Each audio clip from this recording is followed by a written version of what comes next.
Today we're in Bowling Green, Kentucky, where Chevrolet builds the Corvette, a classic American muscle car.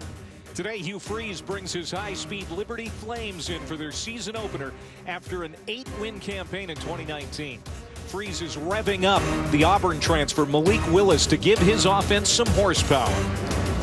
Western Kentucky is already road tested this year and will depend on the power of a veteran offensive line and tough defense assembled to contend for the Conference USA title in 2020. Buckle up. It's Liberty and Western Kentucky next. You're watching the All-State Saturday Kickoff. It is a beautiful day on the hill for the home opener for the Hilltoppers of Western Kentucky and the long-awaited season opener for the Flames of Liberty. Hi again, everybody. Welcome to Bowling Green alongside my partner, Rocky Boyman. I'm Clay Matvick. Great to see you, my friend. We've got a couple of good teams here. Both were in bowl games last year, won those games under first-year head coaches, and they're trying to build off that success now. Absolutely. In Liberty, their first game after a weird offseason, and who knows what to expect. They're replacing a lot, especially offensively. And for Western Kentucky, they have a game under their belt, but if you ask them, and we did this week, they definitely want to play a lot better than they did last week versus Louisville. Both teams breaking in new quarterbacks, and I know that Hugh Freeze is excited to see Malik Willis make his Liberty debut today. Willis is the exact style of quarterback that Hugh Freeze wants in his offense. A dual threat guy. You'll see the zone read. You'll see the RPO. But he won the job this summer, Clay, because he can do that. He can pick up yards with his legs. They want to create manageable third downs. And then that third down comes up, boom, he can scamper away and pick up some yards. Western Kentucky struggled offensively last week in that loss at Louisville, but the defense kept him in the game, and D'Angelo Malone was fun to watch. Conference USA fans, Clay, know exactly who D'Angelo Malone is. One of the top guys, defensive player of the year last year. He'll be playing in the NFL next year. Explosive, really twitchy guy, and really does a great job of getting to the quarterback.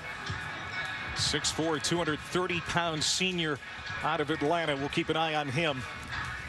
And I don't know that the Hilltoppers could have asked for a better day for their home opener. Just a gorgeous late morning and early afternoon in store for us. Temps in the 60s, a lot of sunshine, no rain in the forecast. This building holds about 22,000. They are going to allow around 5,000 fans in here. So with that said, they're expecting a capacity crowd. That's what capacity means these days in the age of COVID. All right, so Liberty won the toss. They're in the white uniforms, and they defer. They will kick off. And Alex Barbier has it in the air. And this is returnable from the goal line for Western Kentucky. And he stopped short on the 25-yard line. Dayton Wade gets it to the 24.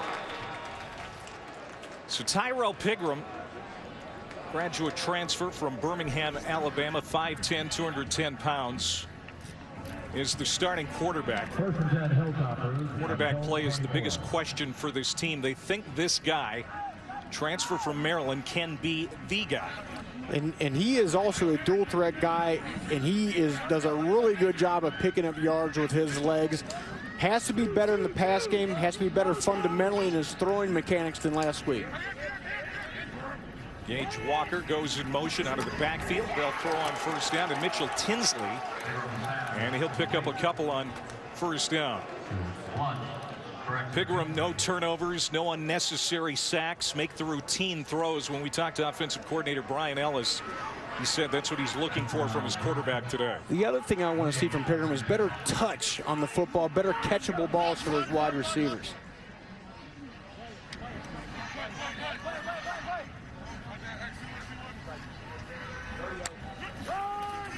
On second down, toss back to Walker, and Walker is going to be cut down trying to get some leverage on the left side. Can't find it as he is tracked down by Trayshawn Clark, coming off an excellent true freshman season. He's a speedy defensive end. Yeah, 5.5 sacks, 8.5 tackles for loss as a true freshman last year, and already making his presence known. So it's going to be third down and long. And third down was an Achilles heel in that game at Louisville last week. They were 4 of 12. Here's Pigram. This is where he can be dangerous on his feet. Still looking downfield, trying to throw. He'll pump for the sideline. Just get rid of it. And Tyson Helton, during the call this week, told us we got to establish rhythm offensively. That is exactly what they didn't want to do right there. 3rd and long. Nowhere to go with the football for Pigram.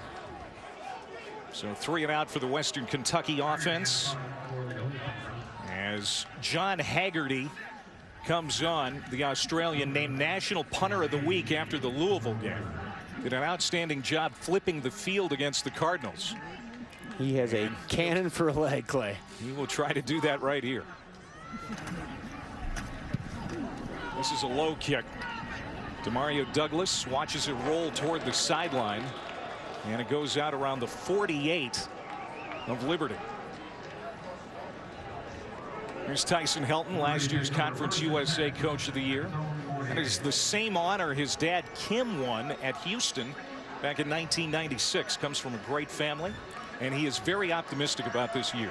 Yeah, he feels good about a very veteran team, especially defensively. The biggest job for him is he wants to get his new graduate transfer quarterback, Tyrone Pigram, up to speed here. Hugh Freeze in his 2nd year as well. He turns 51 next week. 39 wins in 5 years at Ole Miss before resigning there. He's got a new start here at Liberty. 8 wins a year ago. Said it was one of the most enjoyable seasons he's had in his 27 years of coaching. So Willis starts out of the gun. Little play fake. He'll throw quickly to the outside. It is caught by DJ Stubbs. Put a cleat in the turf and turns it up and gets it to the 40 of Western Kentucky. So that's a good start for Willis. And we asked the coaches this week, what's the biggest thing you want to see out of Willis? Take care of the football, right? Oftentimes in the offseason, he would have a couple good practices, and then a practice would come and get careless with that ball. Can't have it today. 1st down and 10 from the 40. The Auburn transfer rolling to his right. Some pressure. Steps out of a tackle. And is finally caught from behind. He'll pick up a couple on the run. And that tackle made by Eli Brown, number 32, the weak side linebacker. Last week, Western Kentucky gave up too many big plays. Had 4 plays of over 40 yards they gave up. Got to stop that here today. Joshua Mack in the backfield to the right of Willis. Play action. Throw. Back shoulder caught. C.J. Yarbrough after the catch takes it to the 5. He beat Devin Key in the secondary, and a nice catch. Boy, the coach is excited about Yarbrough, the redshirt freshman. And how about this little back shoulder throw? Nice job by Malik Willis. Hasn't played football in a year. Excellent job there. Now on 1st down and goal to go, they'll run it. And it's Joshua Mack picking his way inside the 5-yard line. He'll be stacked up at the 4. Some zip on that throw by Willis. Yeah, looked pretty good. And you mentioned it before the telecast to me, Clay. He's not started a game since high school, right. Malik Willis. So kind of an odd thing for a quarterback, but he's fired up out there. First game as a Flame. First start since 2016 when he was a senior at Roswell High School outside of Atlanta. 2nd down and goal.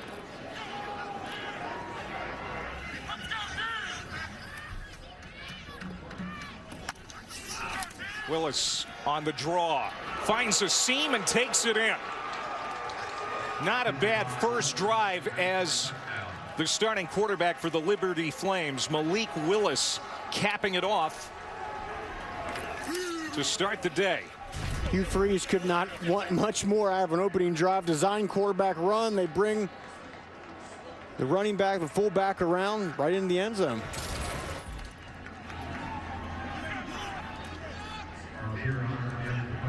Alex Barbier, the Penn State transfer, comes on to get the extra point. And Liberty, first game of the year for the Flames. And Willis and company celebrate in the end zone.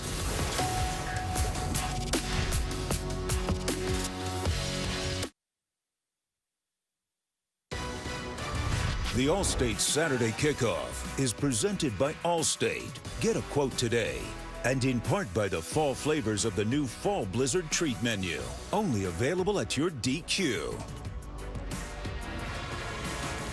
Back here on the beautiful campus in Bowling Green, Kentucky, the home of Western Kentucky University. And a good start for the Liberty Flames behind Malik Willis, junior quarterback from Atlanta, making his first start with the Flames. Liberty is located in Lynchburg, Virginia. Jerry Falwell founded that university back in the early 70s, started playing football in '73. Great success in 1AA before moving to the FCS and now joining the FBS a couple of years ago. So now Western Kentucky will try to answer. Dayton Wade gets hit hard at the 23-yard line. And we did not see the offense make great adjustments, at least on its first series, compared to what we saw in the Louisville game for Western Kentucky. Now we'll see what Pigram can do here in his second chance. And I think one other thing Helton would really like to see today is the offensive line. 109 career starts on that offensive line. Very veteran group. Like to see them establish the line of scrimmage here today, get that run game going.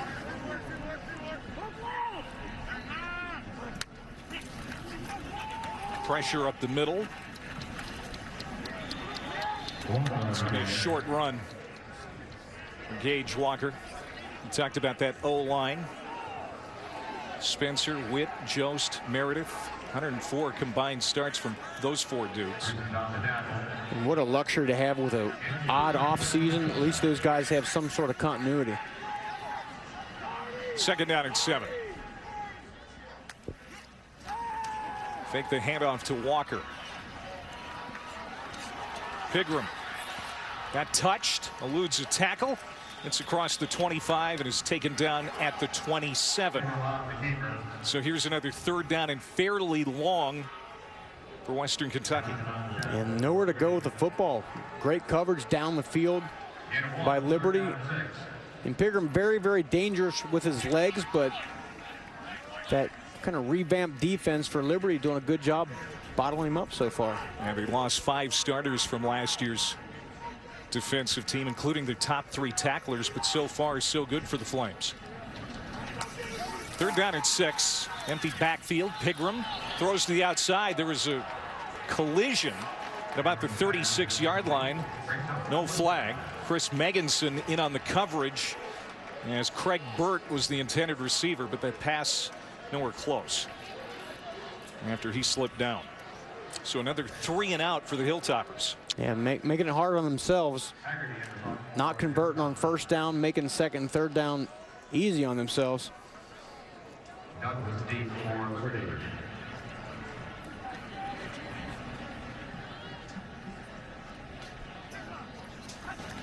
Here's Haggerty for his second punt attempt. This is a high booming kick. And fair catch called for at about the 23. Now Liberty last year won 8 games, including the Cure Bowl in the first year of bowl eligibility. Hugh Freeze had a great first year in Virginia. Took out Georgia Southern 23-16 the final. Just the 3rd FBS season for Liberty. They haven't had a losing season yet. They are going to miss this guy. This is certainly a loss. Antonio Gandy Golden now with Washington in the NFL. Still remember that great shot of Hugh Freeze coaching his first game last year from the hospital bed. Remember that one? How can they forget? The sports world will never forget.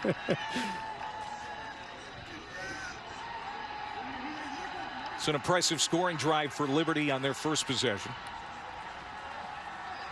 Now they have it first down and 10. Play clock at 1, yeah. At the 24, and yet running out of time. And I got to believe that that is going to be maybe an issue throughout the day, with both of these quarterbacks still getting used to their new jobs. Malik Willis and the Flames call a timeout with 9:57 to go here in the first quarter.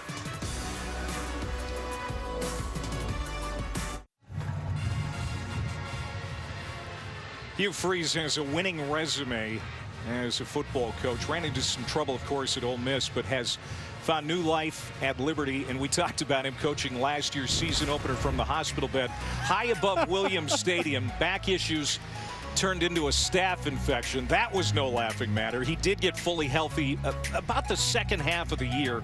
And, of course, they ended up winning 8 games, including a bowl game. That's the best. Dedication, right? Whatever you got to do, find a way to get it done. I love it. He was not going to miss that season opener. No. And we talked to him this week leading up to this game. And in year 2, nothing has been routine either, getting prepared for this 2 years in a row with odd starts to the season, yes. Like we said, he has really enjoyed his time at Liberty so far. And he's got to enjoy the way this game is starting.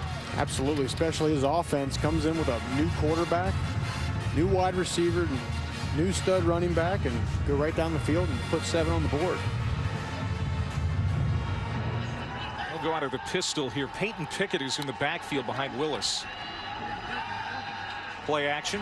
Throw to the near sideline. Underthrown and nearly intercepted. Deontay Ruffin. Good coverage for Western Kentucky.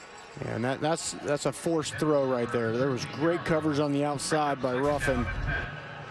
And also had some pressure in his face. That's the one. You throw the ball away. You take off. Do not put that ball in harm's way. Again, the #1 thing Hugh Freeze said he wanted out of his quarterback: take care of the football.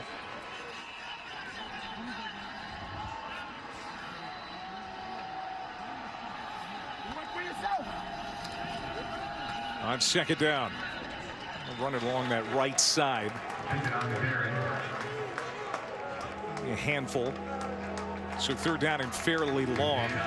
Talked about Louisville last week defensively, giving up some big pass plays, or I should say that Western Kentucky gave up some big pass plays to Louisville, especially on third down.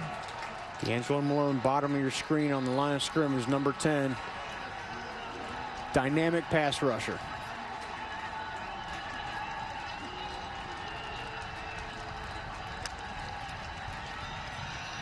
Here comes Malone. And Willis stepped right out of his tackle. And he's got the first down. Malone had him in the crosshairs, but Willis was able to step right out of that ankle tackle and pick up the first. He did, and now we're seeing a little bit of tempo out of Liberty. Hugh Freeze traditionally likes to go really, really fast. Didn't think Malik Willis was there yet, but going to go in and out of some faster, slower tempo. Go back to Pickett. Nice run up the middle. And he'll get 12 on that first down carry. Pickett, a compact senior running back. He's going to have a bigger role this year. Quickly over the ball. Western Kentucky can't get guys on the field. They get it to DJ Stubbs. And he's out at the 41-yard line, close to another first down. And it looks like this tempo caught Western Kentucky off guard a little bit. They were trying to get guys on and off the field, and folks weren't snapped and ready to go on that play. Hugh Freeze told us he didn't think he was going to be able to go very fast, but so far, I think they're going just fine.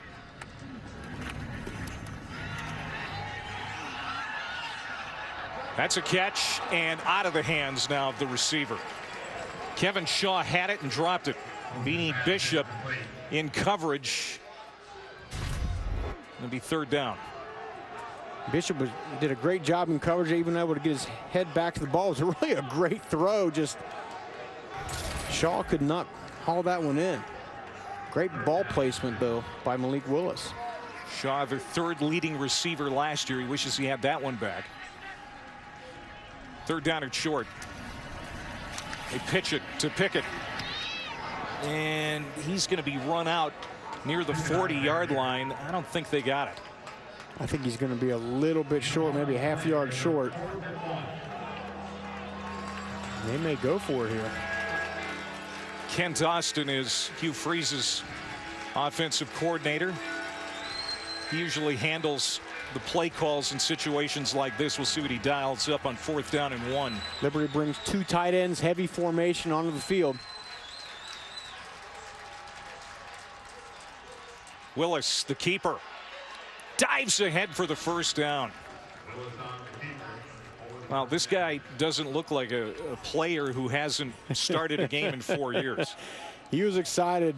Loved watching him before the game. You could tell he was ready to go. You talked about it before. Athleticism is what gave him the edge over Chris Ferguson, the other transfer quarterback that he battled for the starting job with in camp. Willis sets to throw. Nice pass, caught. Good adjustment by Jerome Jackson, the tight end. In last week versus Louisville, I noticed on tape Western Kentucky really fooled by play action, and it's kind of the same thing here. He gets sucked up into the line of scrimmage. The tight end sneaks right behind the second level. Continues to be breakdowns in coverage for Western Kentucky. First down and 10 from the 23. Pickett gets away and inside the 10-yard line, finally caught up with at around the 8. And Pickett is getting the lion's share of the running back work so far. Look at the tackle. Tristan Schultz leading up. Nice job with the block on the linebacker. Athletic move there by the 6'4", 305-pound left tackle, pulling right there. First down and goal to go.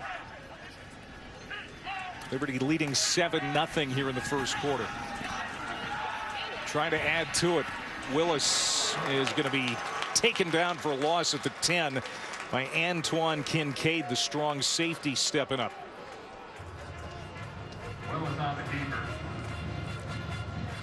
One on play. D'Angelo Malone was off the field in that last play. He's now back in the game.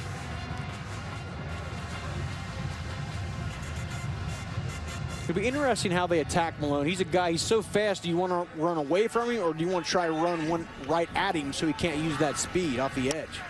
12th play of the drive. Willis, nice catch. Caught at the 6 by Brody Brum, the junior out of Indiana. Another well-placed throw. Up high, back shoulder, where only the wide receiver can get it. I like the mix of play calls. Yes, great rhythm. Yeah, Hugh Freeze and Ken Austin said they were going to pare down the call sheet for Willis, but I think there's been a nice variety so far. Third down and goal. Willis sprinting out to the right to the end zone, and that's incomplete. That's well covered that time.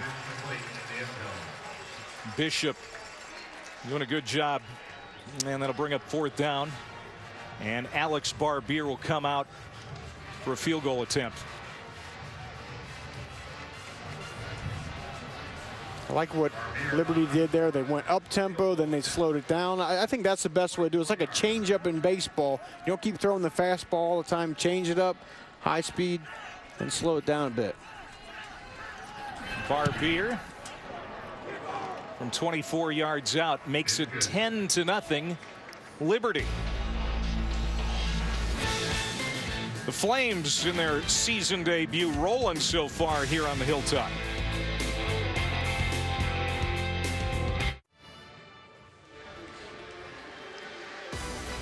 Tonight in our Saturday night football game, De'Ara King leads number 17 Miami into Louisville to take on the number 18 Cardinals. 7:30 Eastern on ABC and the ESPN app.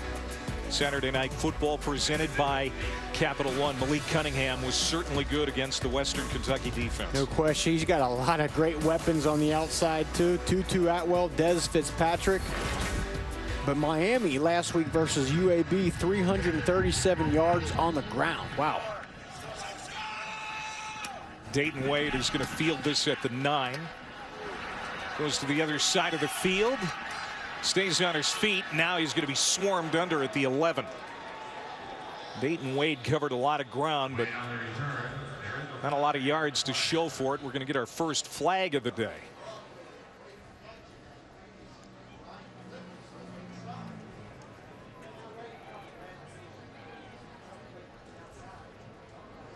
Joe Laring is our referee.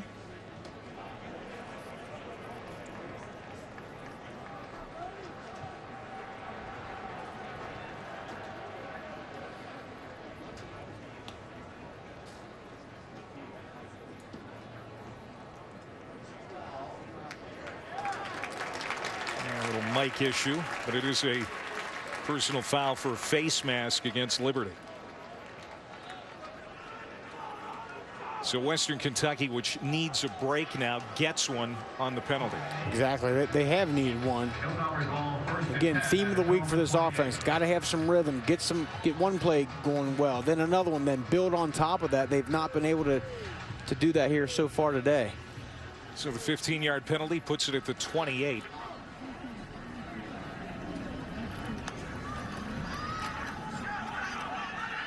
There's Piggy T taking it on the left side to the 35. Pigram was the leading rusher last week for Western Kentucky, 68 yards on 17 carries. Probably what he does best, big plays with his feet. And you might see more of that as he just tries to get comfortable. I think they will. That's a good idea. That's what he is most comfortable with. That's what he does best. And you can see how it works there. Now you got at least got a manageable second down here, 2nd and 4.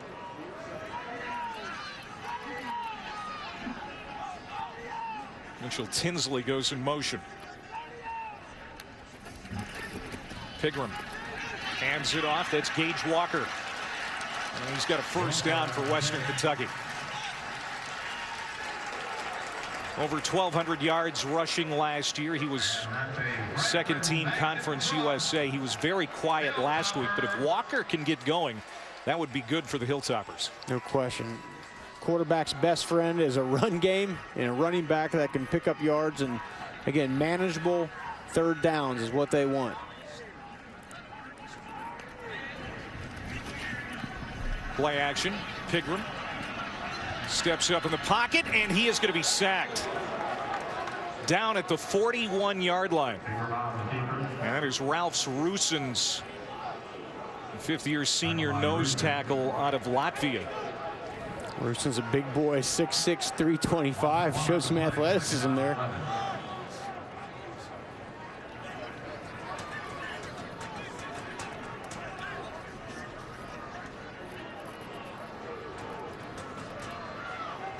So now 2nd and 11.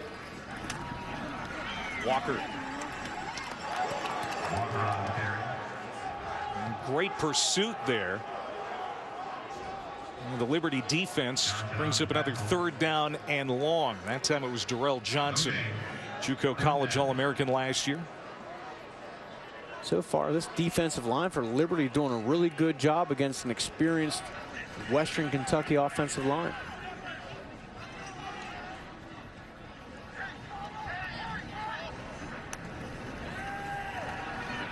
They need the 48, and they got it. What a catch by Ja'Cour Pearson. He's their top wide receiver. And now finally Western Kentucky into plus territory. Good job by Pigram staying tough in that pocket there, and a great throw, and even better catch by Pearson. Now that Lucky Jackson has graduated, Ja'Cour Pearson is going to be their headliner in that receiving corps.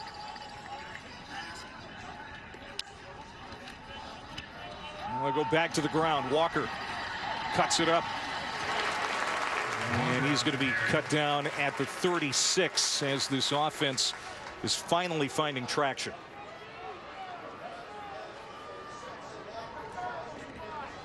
Again, 7 on the play, 2nd down and 3. 2nd down and 3.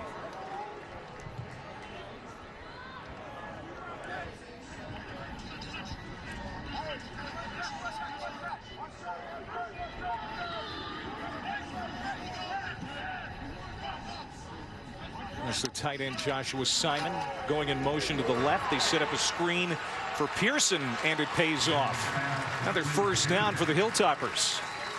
Javon Scruggs makes the tackle. Look at the body language of Pigram. Finally feels like he's in the flow a little bit. Pearson, hey, keep going back to him. You find a wide receiver who's hot, who's getting in the groove a little bit, keep going to him. He led Western Kentucky with 7 touchdown catches last year.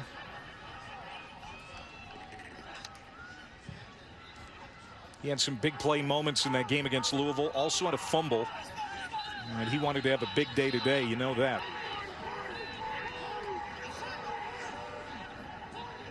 First down and 10.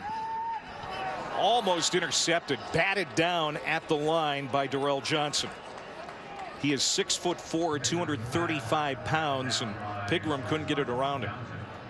Terrell Johnson's made a few plays out there today. JUCO transfer, as you said earlier. At ASA College in Brooklyn. I feel like we're going to start to see more designed runs by Pigram. That's what he did well in the fourth quarter, especially last week, and his best skill set. 2nd down and 10. Pressure coming off the edge, and Pigram got blasted even after the handoff. As Javon Scruggs came in on a safety blitz. Totally untouched. Yeah, you don't want your quarterback taking too many shots like that. 3rd down and 10.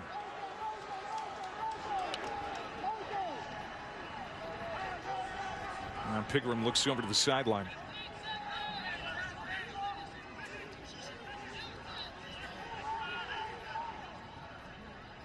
"20 seconds to go here in the quarter. On the draw, Pigram takes off. Gets hit and dropped short of the line to gain. It'll be 4th down. And now a decision for Tyson Helton. And we'll see if that's the last play of the quarter. It will be. A 4th and 3 when we come back for Western Kentucky. They need to put some points on the board as they're down here in their home opener 10-0, trailing the Liberty Flames. We're making their season debut. Back in a moment. Hey, Newcomer fans, we're out here for the Dodgers.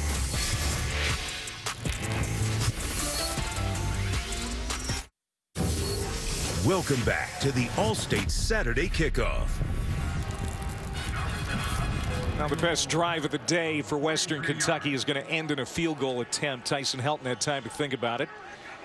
And he's going to send out Braden Narveson, transfer from Iowa State, to attempt a 43-yarder. And he got it. Narveson joined the team about 6 weeks ago. Won the job, and he has the first points today for the Hilltoppers.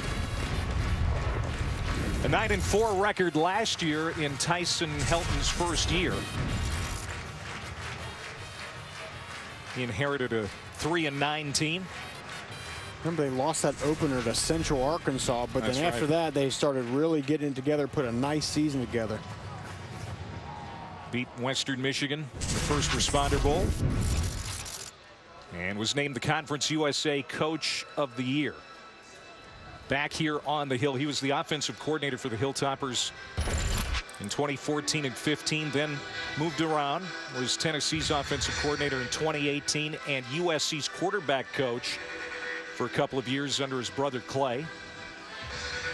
He's coached some nice quarterbacks in his day during his coaching tenure.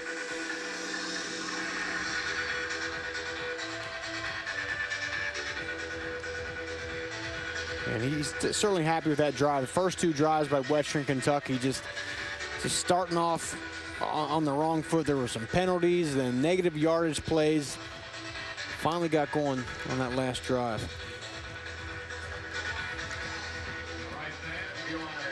Corey Munson ready to kick off, sophomore from Warner Robins, Georgia.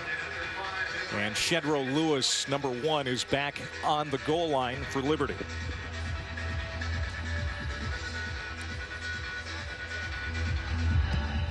It's a short kick. It's a bit of a Hilltoppers roll out of bounds. See where they mark it at the 11. So a long field for Malik Willis and the Flames, but Willis has been superb here in his debut. He really has. For a guy that sat out all last year, and as you said, I think the play calling was very diverse. Had some runs, had some passes, play action, run pass options. And I think really just settled him down early on. That's what Hugh Freeze really wanted to do, get him settled early, and I think they did that. Freeze is trying to replace the best quarterback in school history, Buckshot Calvert. Also the best name of a quarterback out there. And he had Willis and Chris Ferguson battling for that job during fall camp. And it was nip and tuck right down to the last few days, and Willis got the edge. Yeah, they keep a point system every practice, and they said it was literally within a few points one way or the other, but the fact Malik Willis can pick up yards with his legs gave him the nod. Good run to the 42-yard line for Joshua Mack. I think that's especially critical. Offensive lines didn't have the benefit of the offseason, so they're probably a little bit even more behind than the rest of the team. So, yeah, you get a quarterback out there that can scramble and pick up some first downs. That's such a weapon. Here's the Liberty coaching staff. The offensive coordinator, Kent Austin. They throw to the sideline. Oh, it's a terrific catch. Wow. Wow. A one-handed grab by C.J. Yarbrough, the redshirt freshman. Back shoulder throw. Defensive back. Look at this. Looks like he controlled it all the way to the ground. Let's see where the they foot ruled is. it incomplete now.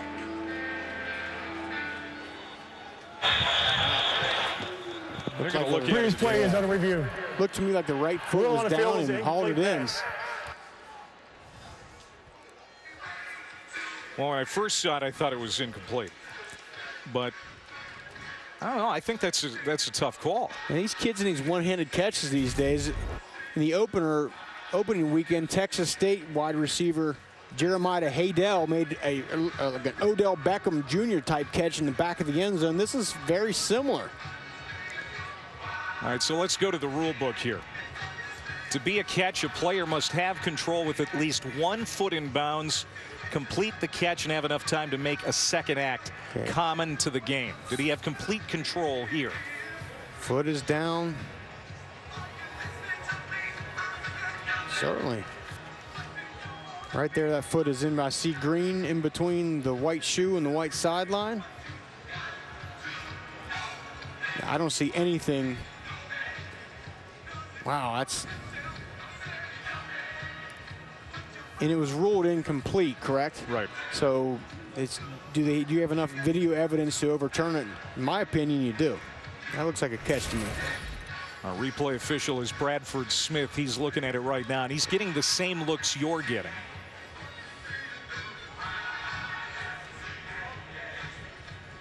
Great catch by C.J. Yarbrough nonetheless, but how about the touch by Willis? We have seen some great ball placement by the junior quarterback today. You said it, ball placement. It's in a position where the defensive back can't get a play on it, but only his wide receiver can still have the ability to haul it in. And it also helps to have great hands like Yarbrough did. Rocky, they're taking a lot of time here. That might indicate they are going to reverse this.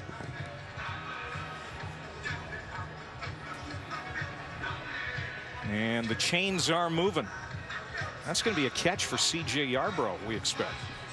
And we may see that catch on SportsCenter later on. I'm going to go ahead and lobby for that right now. Can't argue with you.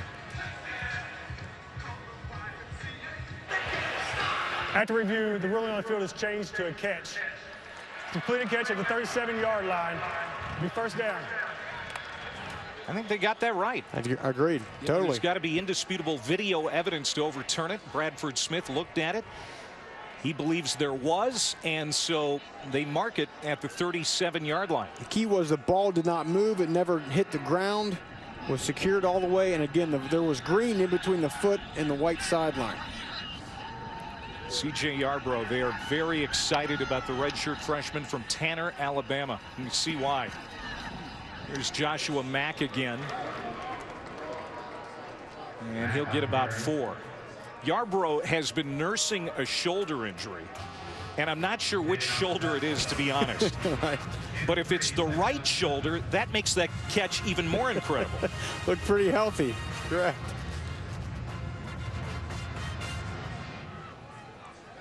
Second down and 7.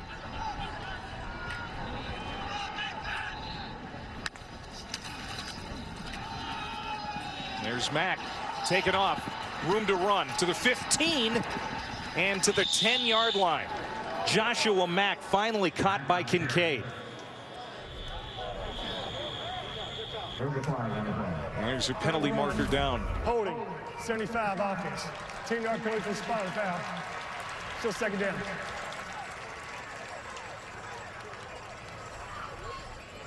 And this is going to go against Liberty.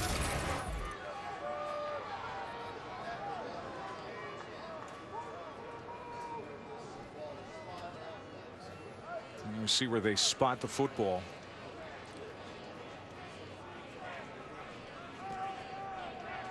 I'm going to bring it all the way back to the 42 after that holding call.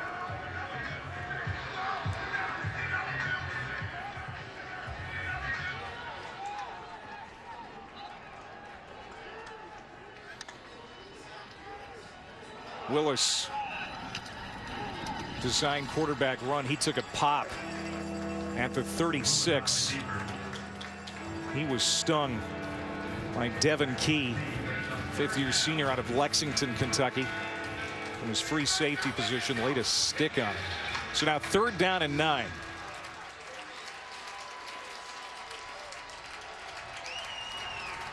What did the Flames do here, Rock? I think you try to test that secondary for Western Kentucky. They gave up a ton of big plays last week. We're going to try and do that. Pumping Willis. That's going to be a 1st down catch for Kevin Shaw. At least he had enough for the 1st down, and then he was dragged down behind the line to gain. We'll see if they give him forward progress or not. And a ton of time to throw. Western only rushes forward. They choose not to blitz. A nice window there for him to throw the football. It is a 1st down.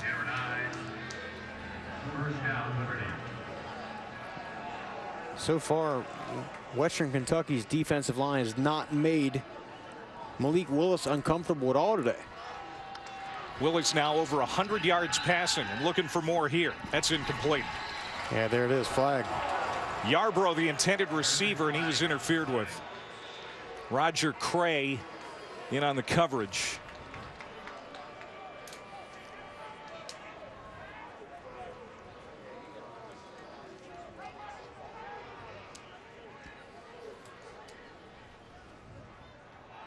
Pass interference. Defense, number 24. 15-yard penalty for the previous spot. Automatic 1st down. Cray is senior out of Lake City, Florida. And correction, spot foul. The ball will be placed in the spot of the foul. Automatic 1st down. yeah, they're going to mark it at the 18. 1st down for the Flames. And the woes for that Western Kentucky secondary continue.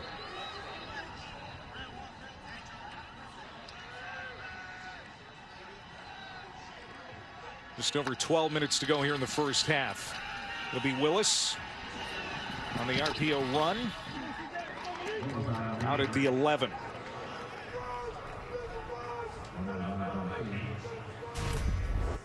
Second down and 3 coming up. They finally got a little penetration in the backfield, but Malik Willis, good job staying up, breaking the tackle.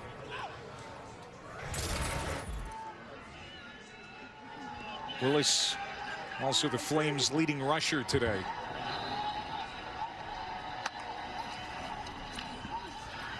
To the end zone. Tight coverage there that time, and it's incomplete. Deontay Ruffin knocked that one down. Great job here. Closing on the ball and gets that hand across, bats it away. Excellent coverage, no pass interference. That's what a secondary needs. Start making some plays. They gave up a bunch of big ones last week and start making plays. Then they'll settle down and start to play well.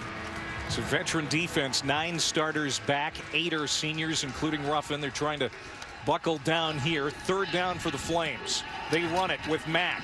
And he gets inside the 10-yard line. It'll be close to a 1st down. Well, they'd be about a half-yard short. 4th down. They're going to get up to the line quick here and try to run a play.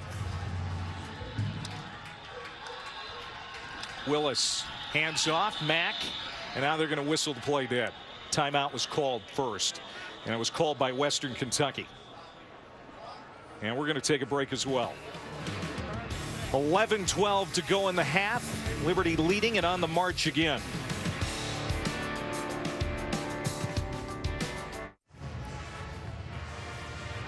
There's D'Angelo Malone, last year's Conference USA Defensive Player of the Year. He's been pretty quiet today. He has. We've not caught his name, have we?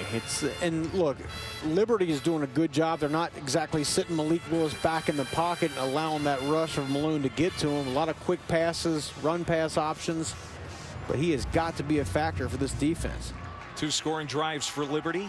Looking for another one here. They're going to go for it on 4th down and less than 1. Joshua Mack in the backfield to the right of Willis, who's having a great debut for the Flames. They give it to Mack. Good push up front, and he's got an easy 1st down.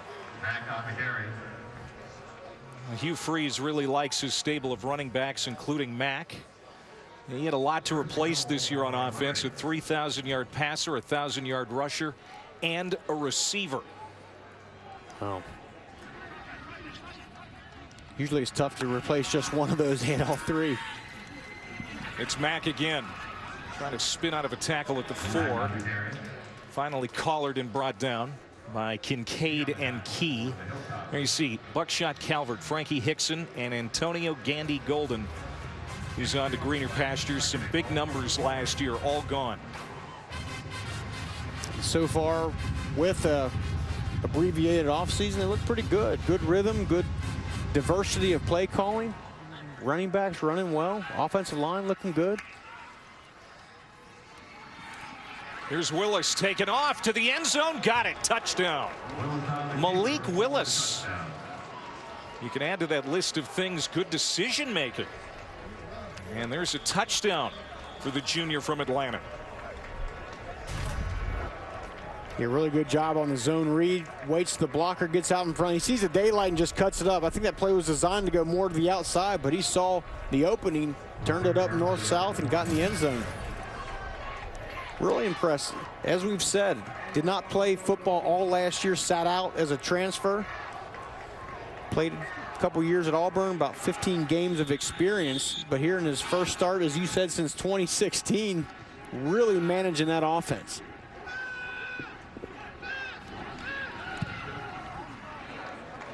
And the extra point for Alex Barbier is good.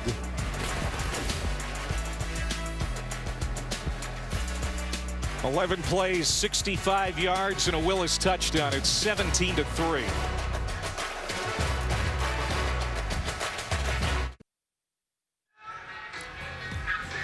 The General Motors Bowling Green Assembly Plant. Around here, they just call it the Corvette plant. They've been building this classic muscle car since 1981 here in town, and they've produced more than 1 million Corvettes since its opening. That's that new mid-engine one, Clay. Oh, is that right? It has my name all over it. You should buy me that. My father-in-law has one of those, and he doesn't let his son-in-law anywhere near it. Or even look at it. Malik Willis has a lot under the hood today. Look at that, over 100 yards passing. He is also the team's leading rusher with a couple of rushing touchdowns. And he's hit 5 different wide receivers, spreading the ball around. An incredible debut so far for Willis. He's been in the system for a year, but his first game as a Flame, first start since he was a senior in high school, Roswell, Georgia. And the other important thing is he hasn't tried to do too much. He doesn't look like he's trying to force things or force a run or force a throw into tight coverage, just taking what the defense gives him. Short kick, returned by Dayton Wade, who is level. And now a penalty flag comes in at the 30-yard line.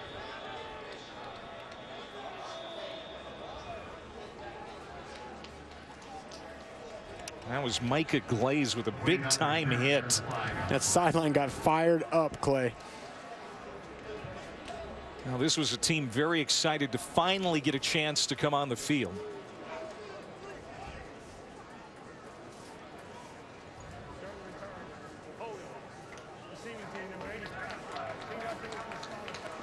First down. I'm having a little trouble with the referee's microphone today, but it's going to go against Western Kentucky, and Glaze being congratulated for that stinging hit. You know, Liberty hasn't had a chance to play a game yet this season, and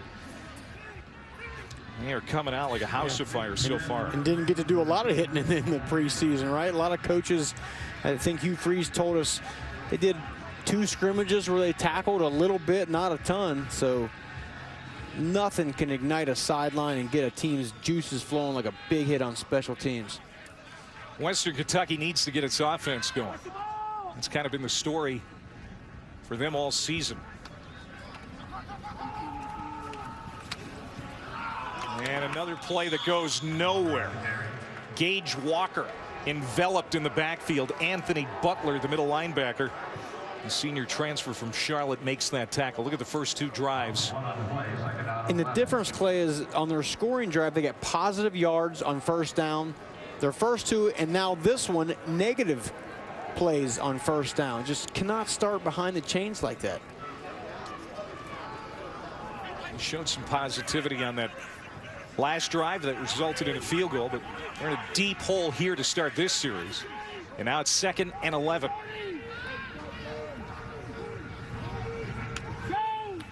Pigram. That's caught by Tinsley. He scored the only receiving touchdown for Western last week.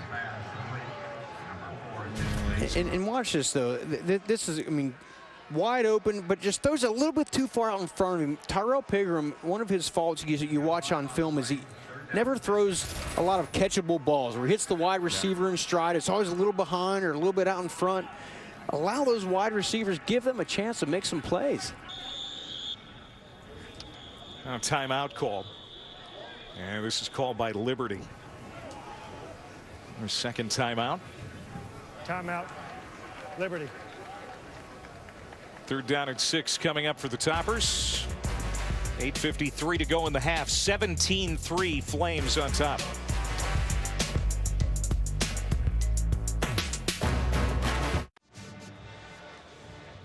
Kick off your Week 2 NFL Sunday at 10 a.m. Eastern with the Countdown crew on ESPN and the ESPN app. Ahead of Tom Brady's first home start as Buccaneer, how his arrival in Tampa included an accidental home invasion. Plus, Randy Moss looking back at this weekend's best college catches. All breaking stories, injury updates. They'll preview each game right up to kickoff. It's tomorrow. All right, it's 3rd down for Western Kentucky. They are 1 of 4 today on 3rd down. There's Tyson Helton. Hoping his offense could stay on the field. They've struggled at times today. Pigram off his back foot. Got it complete to Tinsley. Some open field in front of him. Makes use of it. Gets to the 39-yard line. That is what Helton was looking for. Absolutely. Offensive line blocked. And they chose to use a spy. You see Aaron Pierre right there. He was spying the quarterback, so he comes up a little bit expecting Tyrell Pigram to run, and the wide receiver Pearson comes right in behind him. Excellent job and a great throw there by Pigram. Pickup of 23 yards on the play.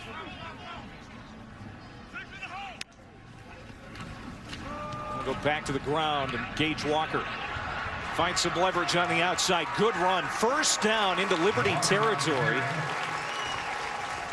Out at the 48 as Quentin Reese escorted him out along the sideline. Back-to-back big plays for the Hilltoppers. It's a gain of 13. Gage Walker shows some great speed. Getting to the outside.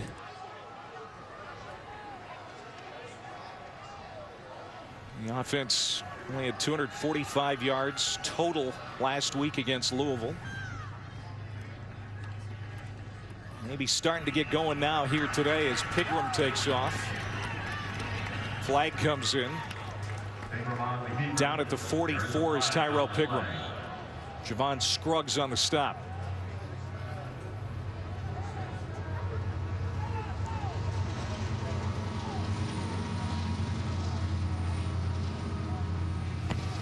Personal foul, face mask, number 32 defense. 15-yard penalty from the end of the run, automatic first down. It's the linebacker Aaron Pierre with the foul.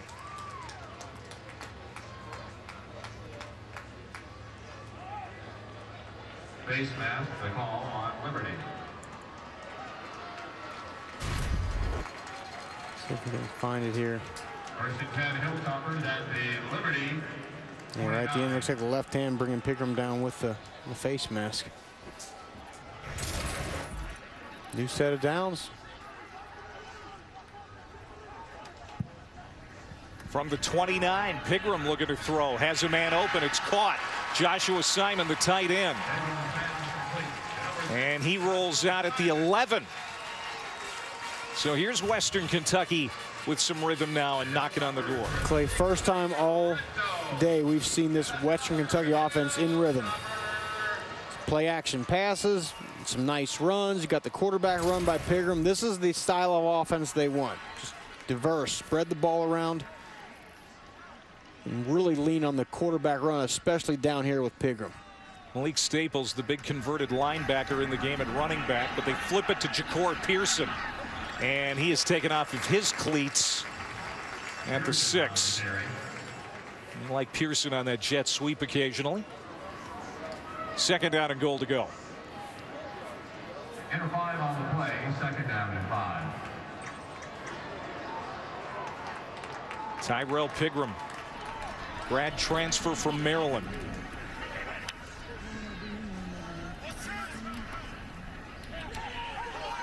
Trying to get in the end zone for the first time today is Western Kentucky. Second down at 5.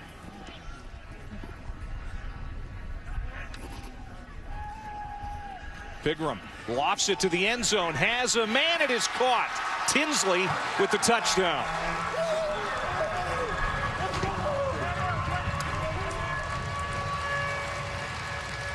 These Hilltopper fans are saying that's a little more like it. And Clay, I said coming into this game, I'd like to see better touch out of Tyrell Pigram, and a great job here. Lofts it up right where his wide receiver can haul it down. Accurate throw. I feel like Pigram has finally settled in, getting in the flow of this game on that drive right there. Caps it off with a touchdown pass.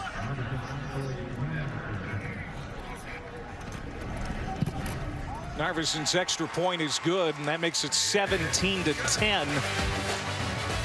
8 plays, 88 yards in 4 minutes. Pigram finds Tinsley for the second straight week for a score.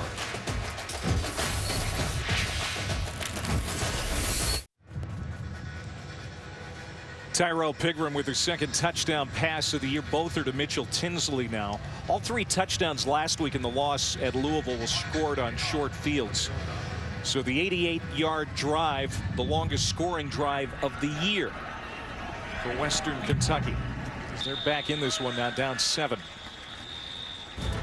All right, here comes Malik Willis back on the field. He has had 3 drives as the quarterback today, all scores. You know, spreading the ball around, handing the ball off the wide receiver. Good ball placement, and his wide receivers doing the rest. I just think he's done a good job managing this offense, taking what the defense gives him. Right there, sees the open lane, punches in for the touchdown. A really nice debut so far for Willis. Over 100 yards passing, 37 yards on the ground, a couple of touchdown runs. We'll start at the 25 here, as Johnny Huntley, the tight end, goes in motion. Peyton Pickett. I'll tell you, that offensive line for the Flames has controlled the line of scrimmage so far. They really have. Offensive line did a great job pushing D'Angelo Malone back about 5-6 yards into the lap of the linebackers there. After the first down carry, they go back to the air. It's juggled and incomplete. Trying to hold on to it, C.J. Yarbrough. He's made 1 spectacular catch today. Can't come down with that one. Second down as Dominique Bradshaw was in on the coverage. That's a couple times here recently. We've seen some nice plays in the backfield by Western Kentucky. Last week gave up a ton of big plays. Let wide receivers get behind them. I think they've kind of settled down a little bit right now, and now starting to make some plays on the football.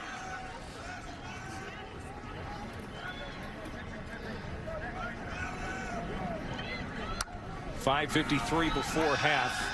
Pressure coming off the edge. They get to Willis finally. Jawan Jones led the charge from his defensive end position. And the ball came out. At least that's what Western Kentucky is saying. And it looked like Malik Willis could have taken off right there, but he instead just tries to stay back. And I think that ball came out, Clay. It did.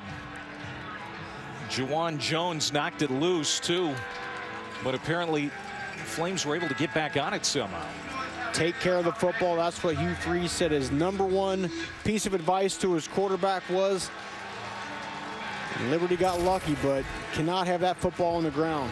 Cooper McCaw, number 77, the right tackle, was able to recover.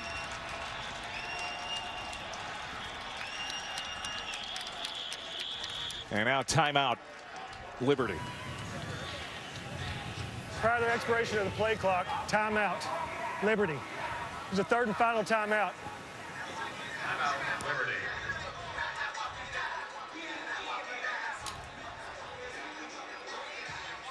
Well, week 2, Monday Night Football. It's our first NFL game in Las Vegas.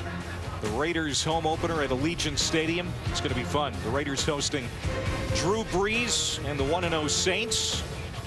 Comes your way at 8 Eastern, 5 Pacific on ESPN, ABC, ESPN Deportes, and the ESPN app. Plus the expanded MegaCast coverage with Reese and Kirk over on ESPN2. That's going to be good. It all starts with Monday Night Countdown at 7:30. NFL in Vegas. Breaking in a $2 billion with a B dollar stadium, Clay. I remember when Jerry World was built, and that was a $1 billion stadium. That was, oh my God. Nothing. Now SoFi Stadium out in LA is a $5 billion installment. This one's too. Our good old buddy Brent Musburger is calling games for the Raiders on the radio. I bet he's got a beautiful place to call it from. Yes.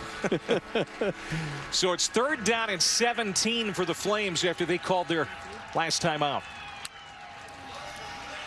Willis bouncing around, pointing. He's going to run. A 40 and out at the 45-yard line. It's going to be close, but not close enough. It's a 16-yard run. He needed 17.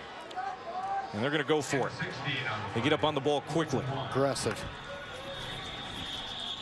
Now another timeout called. This time Western Kentucky trying to pump the brakes here.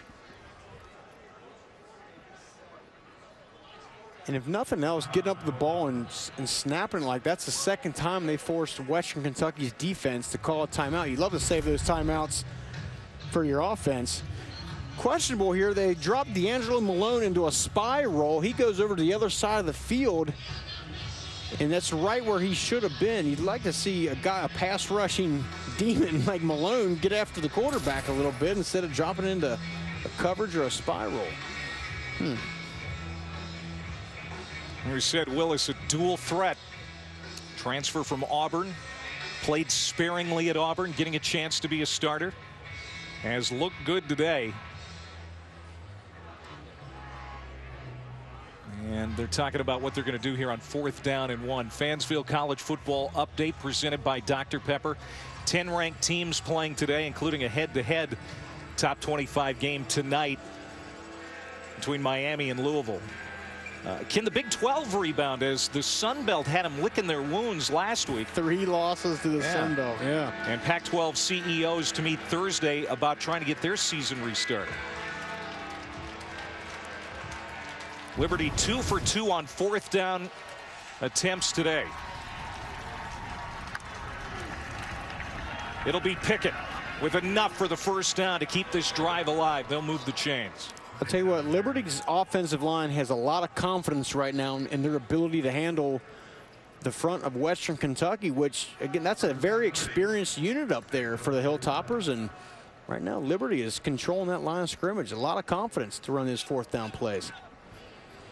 Thomas Sargent, the center. 37th career start. One of 3 seniors on the left side of the Liberty O-line. That's where they put a lot of the trust when it comes to the running game. And that's where Pickett goes again. Another good run on 1st down. 2nd down and 5. Keep seeing that massive humanity moving in the direction of Liberty. You know, Western Kentucky's got and Clayton White, the defensive coordinator, so we got to establish this line of scrimmage. You stick with what's working, and it's Pickett right now. And that's another first down carry for Peyton Pickett. Yeah, if it works, keep going to it. 7 carries now, 47 yards for the senior from Arlington, Texas. Under 3.5 to go before halftime. This time Willis will keep it himself. Beats Malone to the edge. And that's hard to do. And he got out at the 34-yard line. You know, D'Angelo Malone, who's been pretty quiet today, was licking his chops. It really was here, and not often does he allow a quarterback or any runner to get around the edge there. He finally gets him out of bounds, but Malik Willis showing some speed. I watched some of his Auburn tape, and looked like he had good speed, not great speed. He showed some jets on that play. You think he's going to play in the NFL? D'Angelo Malone? Absolutely. A high motor guy. NFL loves those type of players. Willis trying to step into a pass. He's going to run instead. He's got room to do it. Ball comes out. It's loose and recovered again by Liberty, it appears. Devin Key knocked it out of Willis's hands, but Liberty got lucky and got it back for the second time on this series. What do the youth coaches always say? Son, you're carrying that ball like a loaf of bread. That's what he was doing there. You got to put that ball away. Great job in the decision to scramble. Now tuck it. Tuck it. What are you doing? Ah. That is a target. Those defenders in the secondary love seeing that ball flying around out there, and they're going to knock it out. Willis is going to owe Jacob Bodden a steak dinner. Second time. He's lost the football, but Liberty's recovered. Big number 64 was able to get on it. Here's Willis throwing on the run. He got it to Mack out of the backfield, and he is going to be hit pretty hard at the 21-yard line. And Willis took a shot right there from the safety, Devin Key, on a delayed blitz. A little slow getting up, but now watch. Boom. Still able to get the ball off. Loss of 1 on the play. Second down and 11. This is Stubbs looking to throw. He'll get it downfield. A marker down. I think it might be a hold on the wide receiver.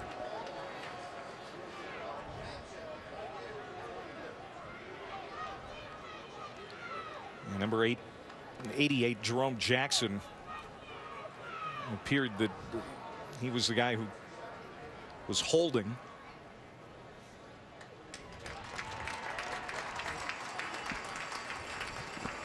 Holding on Liberty is the call. I'm still having trouble with Joe Laring's microphone, but it is a holding call against the Flames. And you know Liberty practiced that play this week and said, hey, if we start getting down inside the 25-yard line, we're going to go with the wide receiver double pass. But Louisville not fooled at all. Great coverage. Second down and 21. Second down and 21 yards to go for the Flames of Liberty. They're trying to get a few back on the ground. Nothing. Third down and a mile. Now, this is a big play now for Western Kentucky. They seemingly, Rocky, have things going offensively. And here's opportunity for the defense to get the football back. Yeah, totally. The defense has not overall played great today, but now forcing Liberty to some bad field position. So the Western Kentucky Hilltoppers are going to call a timeout here. Malik Willis, fantastic day in his Liberty debut. He hasn't had many situations like this yet today. This is a program, Rocky, that really seems ahead of the curve. Hugh Freeze said Liberty, had a great football culture when they took over the program, thanks to Turner Gill, who was the head coach for 7 years. Great foundation for sure, but Freeze thinks, he can build this into a consistent FBS winner, and so far so good. And that was the number one thing he said is when I got here, there were still some FCS caliber players on this roster, and they've done a great job in recruiting. They've done a great job getting some JUCO transfers in. And as you said, it didn't really need to change the culture. A lot of times coaches need to do that, but Turner Gill had the culture established here. They just had to go out and get some better players. and then get a little swagger to him, as Hugh Freeze said. 3rd down and 22. Complete. And diving ahead is Javian Lofton. And about the 25-yard line. And it'll be 4th down. Let's see if he brings the punting unit on or the field goal unit. He is going to bring on the field goal unit. This will be Alex Barbier. Back up front. To attempt the field goal. This is about right where Freeze felt comfortable. He said he was comfortable with a 40-yard field goal. This will be a 42-yard attempt officially.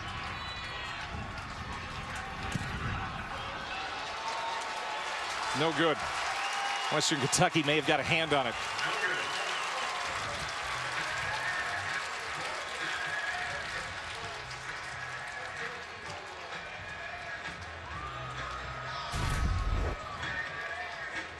What a great jump off the outside. It was by Trey Meadows. Certainly affected the kick. Can't tell if he got a fingertip on it or not.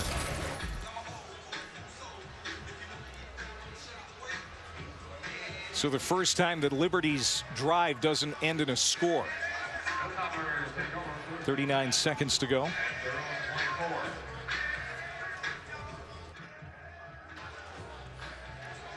Good news for the Big Ten. They're going to play. 3rd weekend in October. They're going to be back. An 8+1 game schedule. Championship game on December 19th. And that is good news for everybody.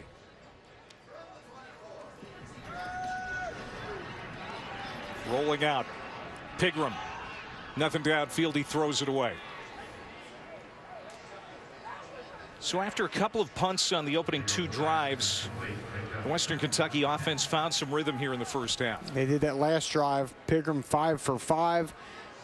Good touch on the passes, hitting the wide receivers. I mean, accuracy last week was a huge problem for him. 43% accuracy. In today's college football, that will not get it done, but finally got it together on that last drive.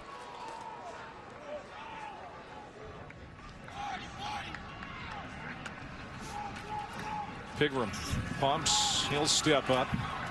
This is what he does best. Pigram down at the 33, close to a 1st down. He's slippery. 3rd and 1 coming up. You got to hurry here. 10 seconds to go before half. They're going to run it with Gage Walker. You like this decision not to take at least a shot downfield? I think he surely would like to throw in a couple to the sideline, find Ja'Cour Pearson. I don't think they're going to run out of time. I don't know about that. Did they get a timeout called? No. That seems like some bad clock management there at the end of the half. Had a timeout left and decided not to use it. I guess they feel comfortable taking it in the locker room at halftime. And now the officials are gesturing that Western Kentucky has time. Now half of Liberty's team is in the locker room. They're now having to come back out. Now there's some serious confusion down there.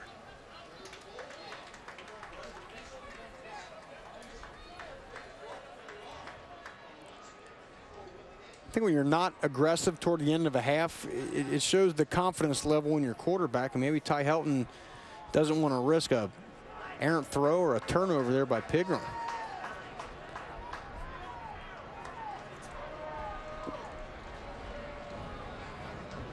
Now, there's a new rule. If there's 3 seconds or less left,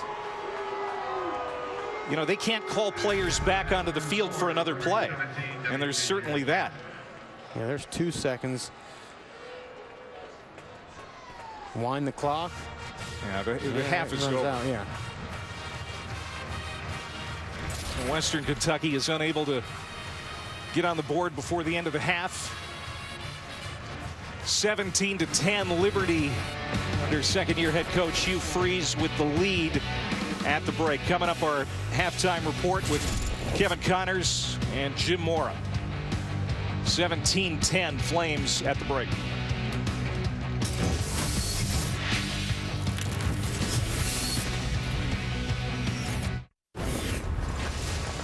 A little nip in the air in parts of the country. It's football weather, college football halftime report. Kevin Connors here in our Bristol, Connecticut studios.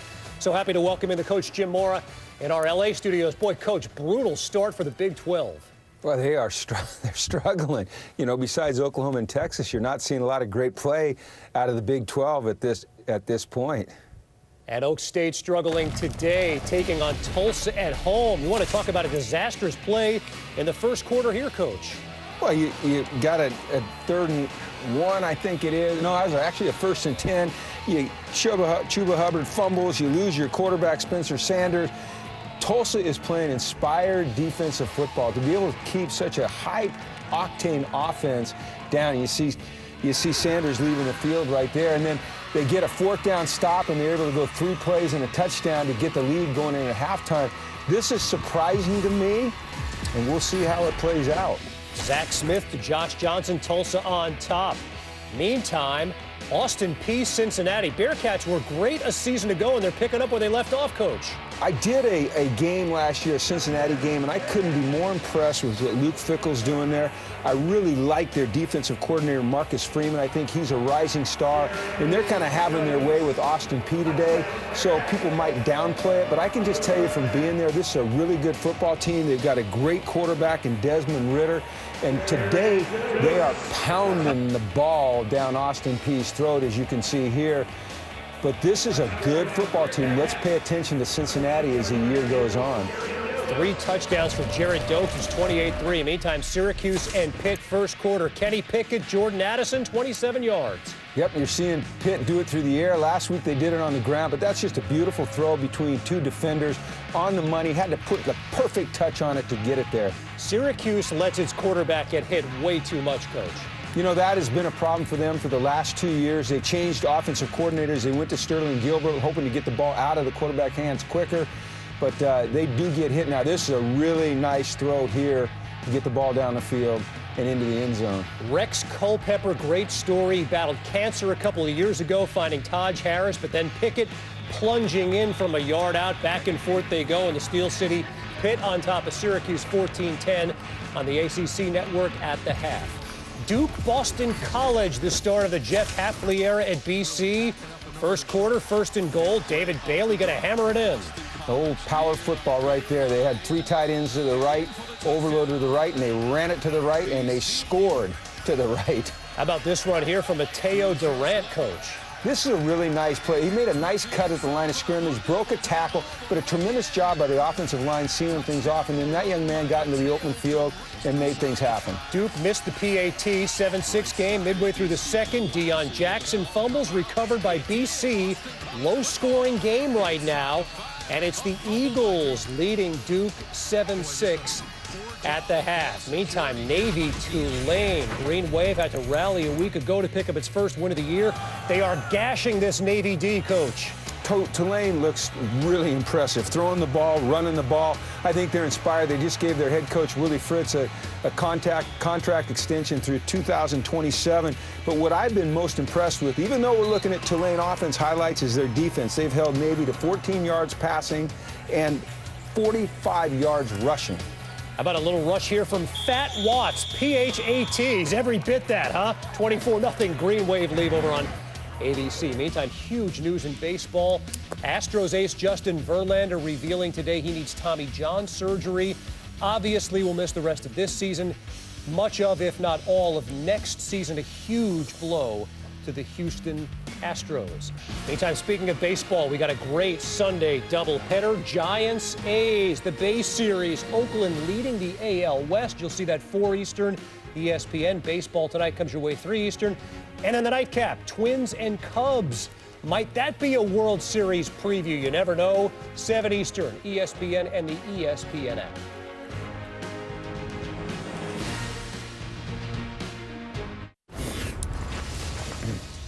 With Coach Jim Moore, I'm Kevin Connors. Week 3 of the college football season. The COVID impact continues to affect the landscape. Army BYU, what was to be a ranked matchup, postponed this week. The Pac-12 is contemplating a return. Still nothing official yet.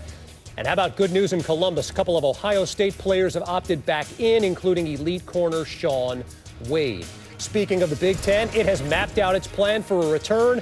Even unveiled its schedule today. The plan includes daily testing, 8 games in 8 weeks, and strict regulations on the COVID standards, which must be met for teams to play. Coach, there's zero margin for error for here, but it is a plan. What are your impressions of the Big Ten's plan? Well, I'm glad they have a plan. I'm glad that Big Ten football is going to be played this year. At least it looks like it is. I'm excited to see these great players go out and compete. I think the plan is strict, but I think the plan needs to be strict. I think they've done a really nice job of thinking through how they want to manage going forward. They've done a good job of mitigating risk. They've put really difficult standards in place, but that's to keep these young men safe. It's to keep staff members safe. It's to keep families safe. And let's just hope that we have positive results, Kevin. Amen. We look forward to that starting next month. Meantime, the big matchup tonight, Miami and Louisville, 7:30 ABC. Malik Cunningham was great a week ago, Coach. Helps to have a guy like Tutu Atwell. Yeah, Tutu Atwell has been a guy that he's depended on the last couple of years. You see his stats from last year, and then had 7 catches for 78 yards the other night. Need to get him in the end zone, but I really like this guy. He's small, he's quick, he's fast, he gets open, he makes something happen with the ball after he catches it. Indeed. Meantime, on the other side, De'Aaron King, Coach, a dual threat. What impact can he have? Well, he's now, Kevin, he's got a week under his belt in this system. He understands how he fits better, how the players around him fit better. I think we're going to see big things from him tonight. And I think what really helps De'Aaron King is the fact that Miami can run the ball so effectively. They ran the ball for over 300 yards last week, 337 to be exact. And that helps a man like De'Aaron King because it opens up the field for him. Scott Satterfield, Manny Diaz, both turning programs around. Coach, how's this going to play out tonight? I think Miami's going to get a win, Kevin. I do. I think that when I watched the tape, what I saw was Louisville not able to get great push up front and run the football. And I think you need to be able to run the football at least reasonably well to win games. And I think Miami's going to dominate up front. I think we're going to see great athletic plays from the quarterbacks and the receivers, but I still think it's won in the trenches, and I think Miami has the advantage there. Coach Corso went with the Canes on game day earlier today. You can see that game, 7:30 Eastern ABC tonight. You are watching the College Football Halftime Report.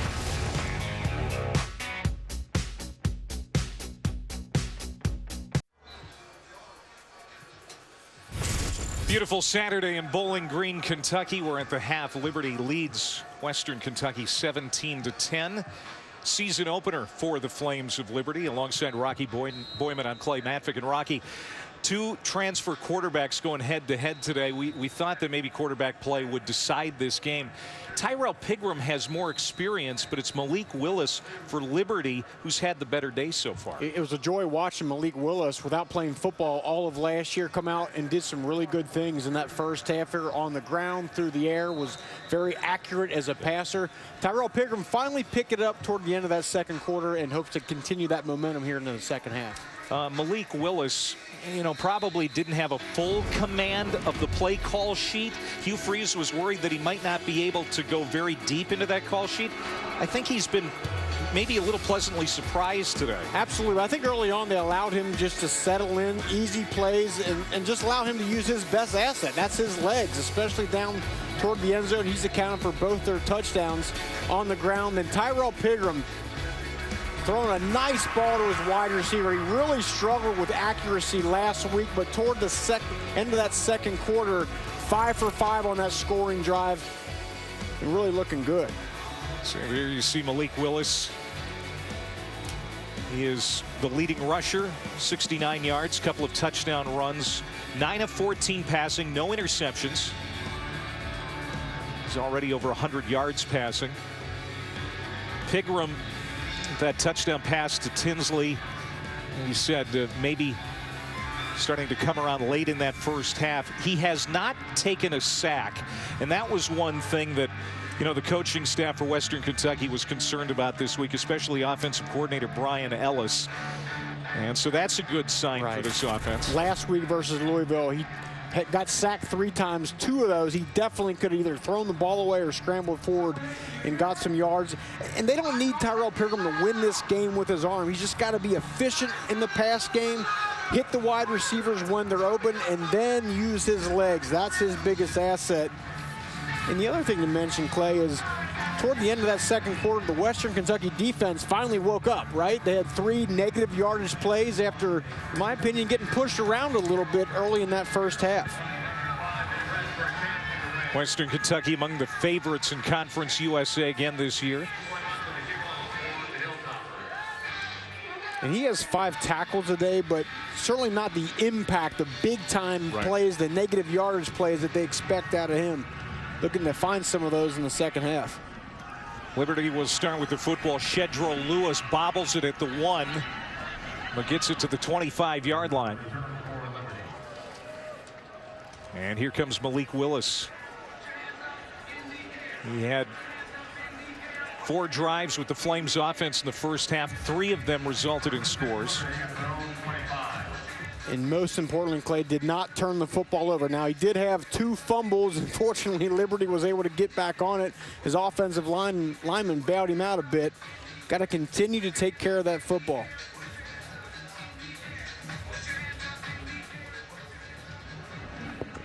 First down and 10 from the 25.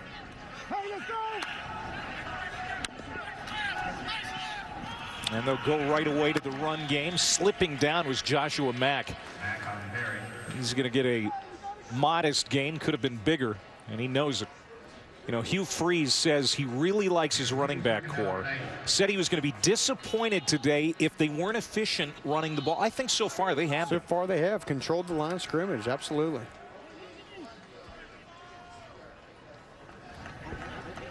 We'll give Mack 2 yards. Second down and 8.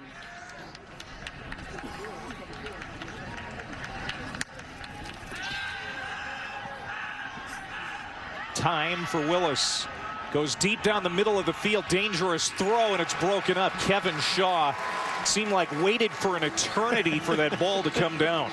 That ball hung in the air a long time. And Malik Willis is very lucky that ball didn't get intercepted. Roger Cray got a hand in. He had a little bit of a jump in terms of distance on Cray. Cray been in a little bit better position. He might have picked that ball off.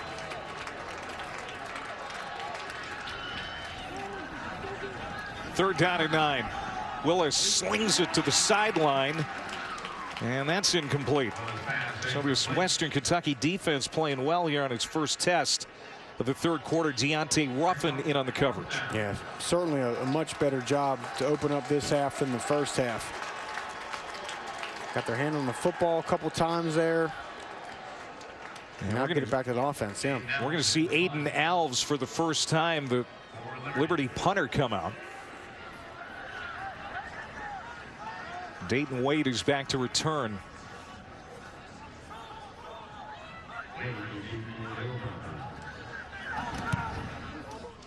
So a 3 and out for Liberty. Wade will stay right where he is at the 21-yard line. Tonight in our Saturday night football game, De'Ara King leads the number 17 Hurricanes into Louisville to take on the number 18 Cardinals. Game day was there this morning. 7:30 Eastern on ABC. Saturday night football presented by Capital One. In that game last year, Clay, Louisville got beat bad, 52-27 down at Hard Rock Stadium in Miami. 2 great quarterbacks, Cunningham and De'Ara King for Miami. Both teams are 1-0. Who do you like in that one? I don't know. I like Louisville. A lot of weapons. We saw them a lot last week because they played Western Kentucky, but a lot of weapons in the wide receiving core. Good running back, Mikael Cunningham, and that play-action pass, deadly right now. Let's see if Piggy T in this WKU offense can keep it going. That's a good start. Tinsley thrown down like a sack of potatoes at the 37, but a nice catch. He hangs on.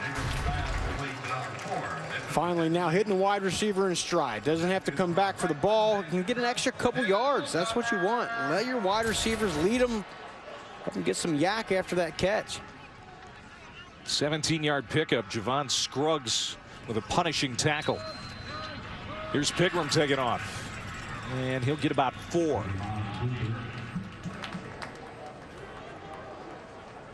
Tyrell Pigram, Maryland's opening day starter for 4 years, including that upset at Texas in 2017. It was his only win as a starter while the quarterback at Maryland.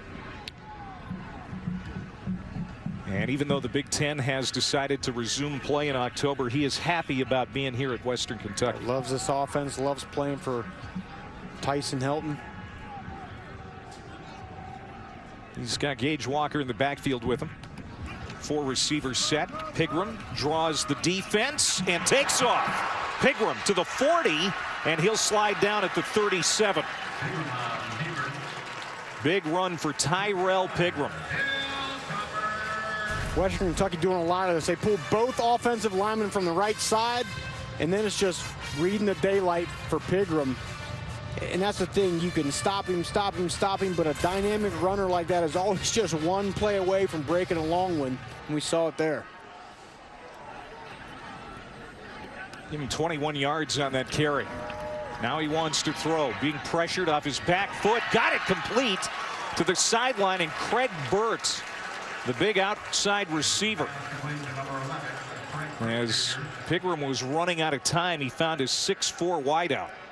Tyrell Pigram finally playing with some confidence. Watching that tape last week, Clay, it just never looked like he ever got in a groove and was, in body language wise, didn't look good. And now I finally feel like he's confident both throwing and running that football. That was a 9-yard completion, 2nd down and 1. As Malik Staples comes into the game at running back.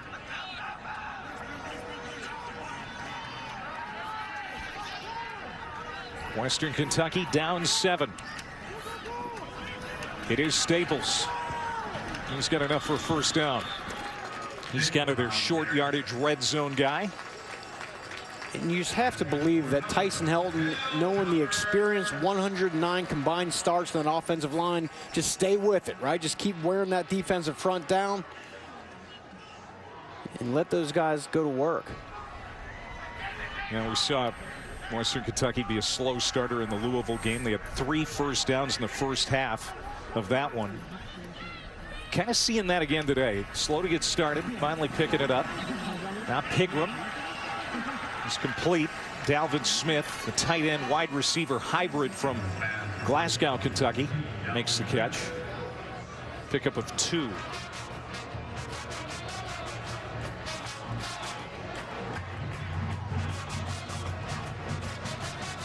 2 on the play, 2nd down and 8.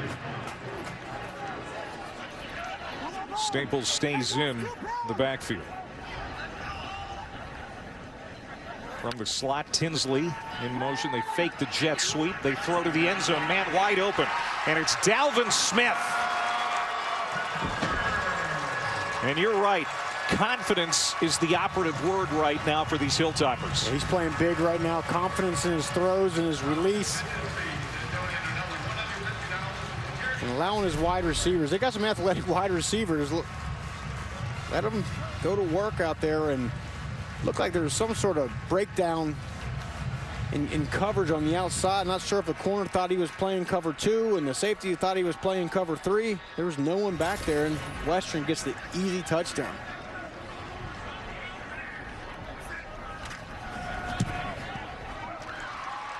And we've got a tie game as Narveson makes it 17 apiece. Tyrell Pigram hooks up with Smith, and we're knotted up on the hill.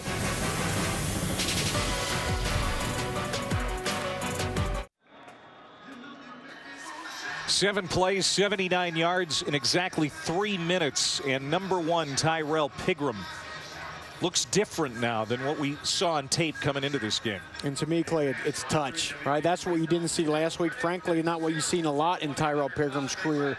Wide receivers 5 yards away, and he zips and throws a speed ball at him, and sometimes not throwing the ball where the wide receivers can make the easy catch. But now you saw a couple nice throws there, leading the wide receivers where they can catch them and make some plays. So critical for a quarterback to have touch, and Tyrell Pigram in the groove now. Corey Munson kicks it to Shedro Lewis. And Lewis will get across the 30 and be tripped up at the 35-yard line. You know, when we talked to the coaching staff, Tyson Helton, Brian Ellis, the offensive coordinator, they admitted that it's not necessarily Tyrell Pigram's job for the foreseeable future. If they didn't see what they wanted to see today, there was a chance we could see backup quarterbacks in the game. Absolutely. I mean, Tyson Helton, he's an offensive guru, right? He knows what he wants to see out there, and even though Pigram's a graduate transfer, not going to just hand him the job, but he's playing well now. Malik Willis complete on first down to Kevin Shaw at the 42. That's a gain of about 8. Good job by Shaw coming back to that football. Spray on the down for the Hilltoppers. Gain of 8, second down and 2. On second down, well, Willis was heated up and brought down. Hit hard from behind by Darius Shipp, big number 97 out of Olive Branch, Mississippi. So it's 3rd and 3 now for Liberty. Western Kentucky certainly much more disruptive out there, end of the second quarter, now starting the third quarter. Liberty has not been good on third down, 2 of 8. They're going to get it here. Good push up front again by that offensive line. They've had a lot of luck today, Clay, just running those interior A gaps, getting some good push, 4 or 5 yards a clip. It starts with Thomas Sargent, that 5th-year senior center.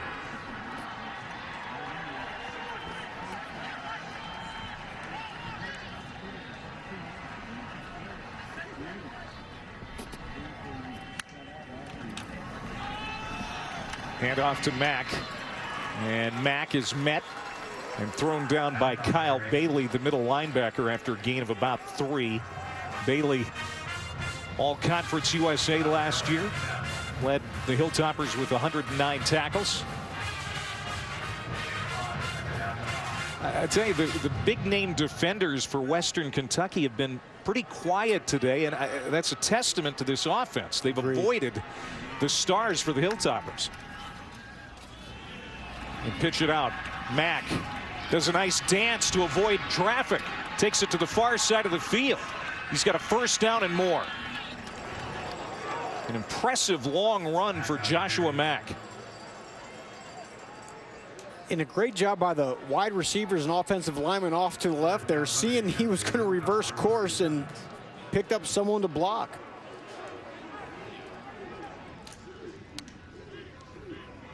First and 10 from the 36. Another pass to Shaw, makes the catch, and he'll pick up about 5.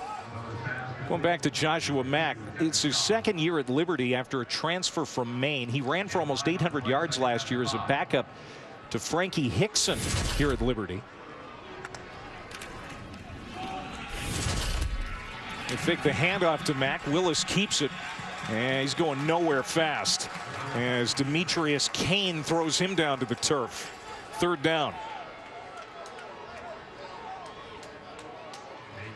Finally getting some production out of that defensive line. You mentioned earlier D'Angelo Malone and Juwan Jones. They're 2 stud defensive ends, haven't had much of an impact here. You'd like to Western Kentucky for let those guys tee off on that quarterback here. A check to the sideline. Just over 8 minutes to go here in the 3rd.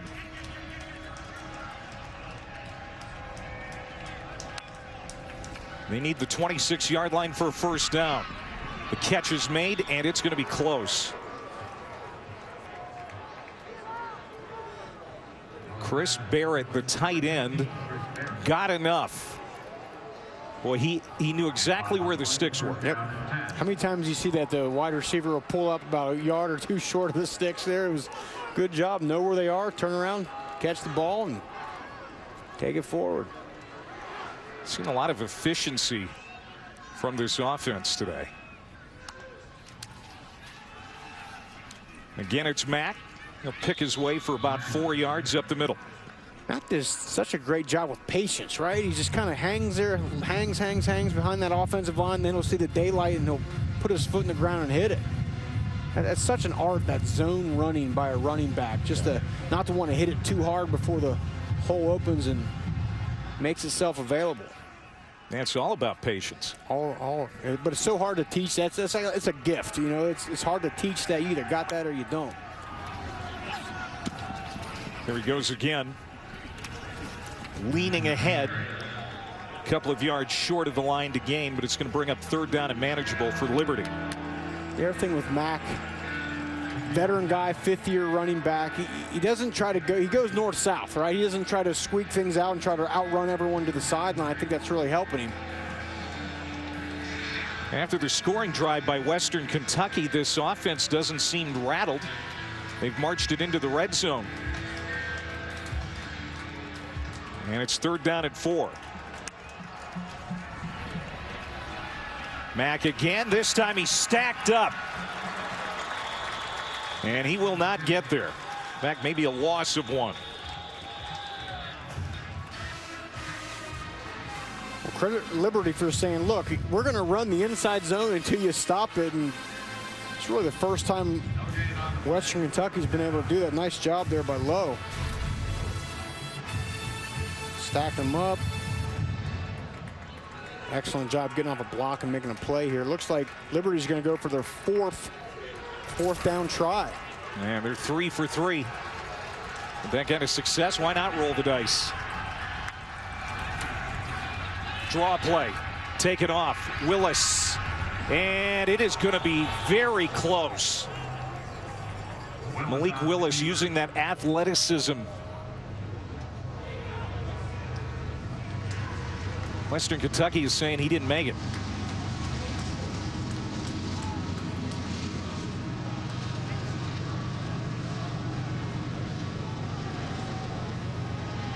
They're going to have a measurement.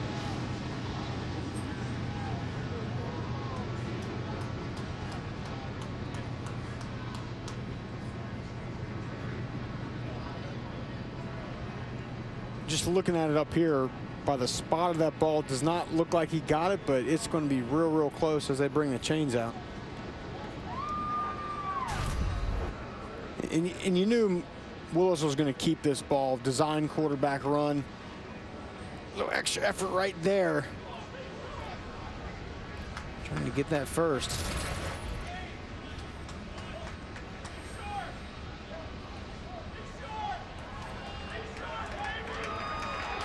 There it is. Short by that much. Western Kentucky takes over on downs, and they have the momentum in this football game for sure. 5:30 to go in the 3rd. We're tied at 17.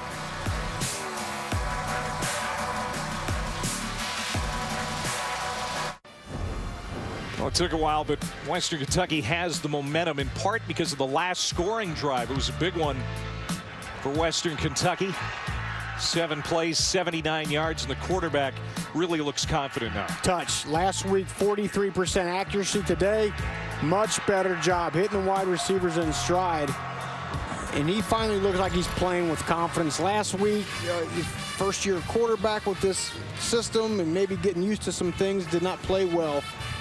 But especially toward the end of the 2nd half and now to start the 3rd quarter, doing a great job. Maryland transfer Tyrell Pigram. And this Western Kentucky offense are going to have it at the 16-yard line to start this series after the defense gave it back to them, stopping Liberty on downs. And that's huge for this defense, too. Early in the game, did not look well. Just the whole Western Kentucky team finally just got out of the haze that looked like they were in early in this football game. Houchin-Smith Stadium, capacity about 22,000. They're allowing right around 5,000 in here today, and it's a pretty good crowd. You can say it's a capacity crowd because 5,000. They had 5 in here. And they are finally getting vocal after watching this team trail most of the game. Gage Walker with the carry on 1st down, and we've got a penalty marker. Looks like a holding call. Socially distanced very nicely here in Bowling Green today. Personal foul, face mask, number 14, defense. 15-yard penalty from the end of the run. Automatic 1st down. Haven't been too many penalties today, but this goes against Liberty. He said 14, but it's actually 44. Austin Lewis, the defensive end, JUCO transfer, who they're counting on big things from this year.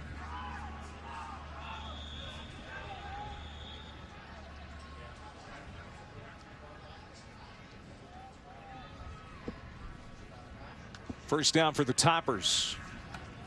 They go out to the flat, and Xavier Lane is quickly covered up. It'll be a short game. One thing Liberty's defense has done well all day today is they've not given up a big plays, right? This is a bend but don't break style of defense. They want to see if your offense can put together drives and keep moving those chains.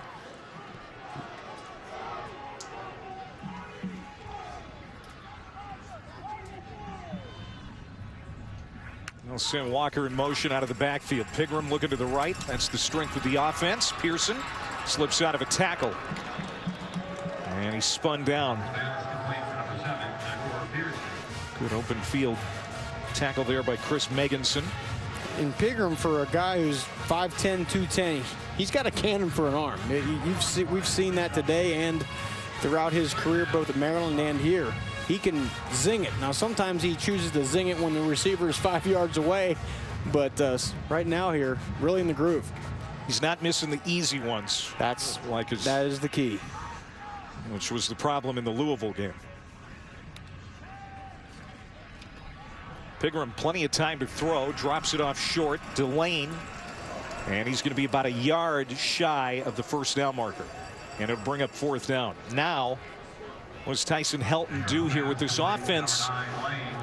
With the wind at their back right now, do they go for it? I think they're going to choose to kick it here. I think if this ball's on the other side of the 50, they certainly go for it because their offense is in rhythm. They got some momentum behind them, but this area of the field, they're going to use their Ray Guy Award finalist kicker to get some good field position. It's John Haggerty, the Australian, the preseason Conference USA Special Teams Player of the Year. And it checks up in Liberty's favor at around the 15-yard line. Tied at 17 late here in the third quarter in Bowling Green.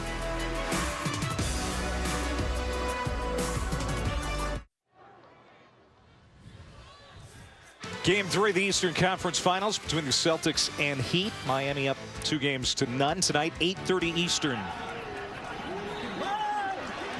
Big run. Malik Willis pulled out at the 34-yard line of Western Kentucky. The Auburn transfer having a great first game with Liberty. You can see why Hugh Freeze made the decision to go with Willis today. Designed run here, and boom, just sees the daylight and then gets north-south. Talked about Hugh Freeze needing to replace a really good quarterback in Buckshot Calvert. Hoping Willis could do just that, and I think he is passing the test with flying colors. After that 6-yard pickup, I think it's second down and 4 coming up.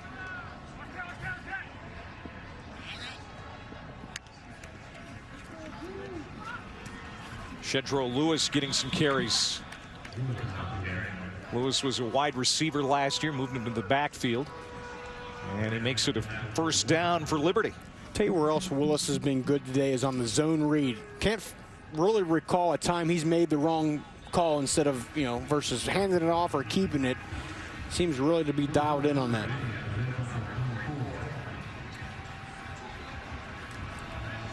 Willis, 122 yards rushing now to go along with 126 passing.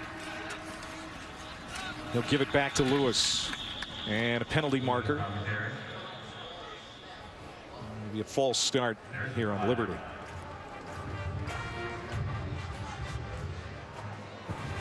False start, number 68, offense. 5-yard penalty, still first down. It's Tristan Schultz, the left tackle.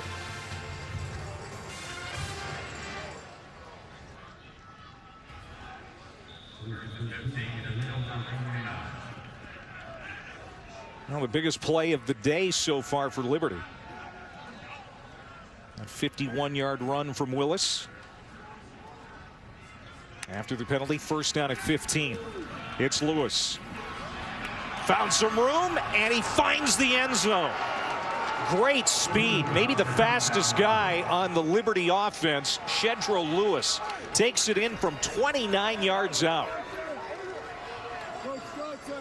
And I love that play call right there by Hugh Freeze. What have they been doing all day? Just pounding away interior, right? Those interior runs between the tackles. Now you hit the perimeter.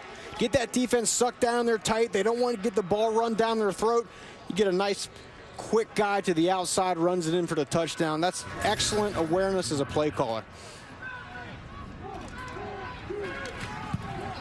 Barbier with the extra point. Drive started at the Liberty 15-yard line. 4 plays, 85 yards in under 2 minutes. Blocking on the perimeter today, Clay, has been great. See wide receivers, tight ends downfield blocking. That is a must in this style of offense you're seeing with a lot of the zone reads and the run pass options. You better have wide receivers and tight ends that want to block. Liberty really looking nice offensively today. Closing in on 400 yards of total offense now. Again, game 3 of the Eastern Conference Finals, Celtics and Heat. Miami leading 2-0 in that series. Comes your way 8:30 Eastern. NBA Countdown gets their coverage started at 7:30 on ESPN. Of course, the Lakers and Nuggets resuming their series tomorrow. LA leading 1-0 in that one. LeBron James felt slighted. Yeah, I saw that. With the MVP vote going to the Greek Freak. Yeah. Well, you know, whatever it takes to motivate yourself. So there is Lewis, who scored the touchdown, his first of the year. But the big play on that drive, the Malik Willis keeper, 51 yards. Really got Liberty within striking distance. He's been so solid today in his decision making. When to hand it off, when to tuck it and keep it. Western Kentucky getting it back, down 24-17. And another return for Dayton Wade, and he's caught by the turf monster at the 15. Wade on the return. Wade is really fast, and maybe too fast today because he's out over his skis. We've seen him slip down a couple times today. That's right. Those speedsters, they get those legs going. They're nice and fresh this early in the season. All right, so Tyrell Pigram has shown you some things that you like here the last couple of series. Yeah, he just looks like he's playing with confidence. Last week was inaccurate, and because of that, he just didn't have the confidence out there. I think he's made a couple completions, hit the wide receivers in stride, and he's taking that momentum and into the second half here. Well, he lost the football.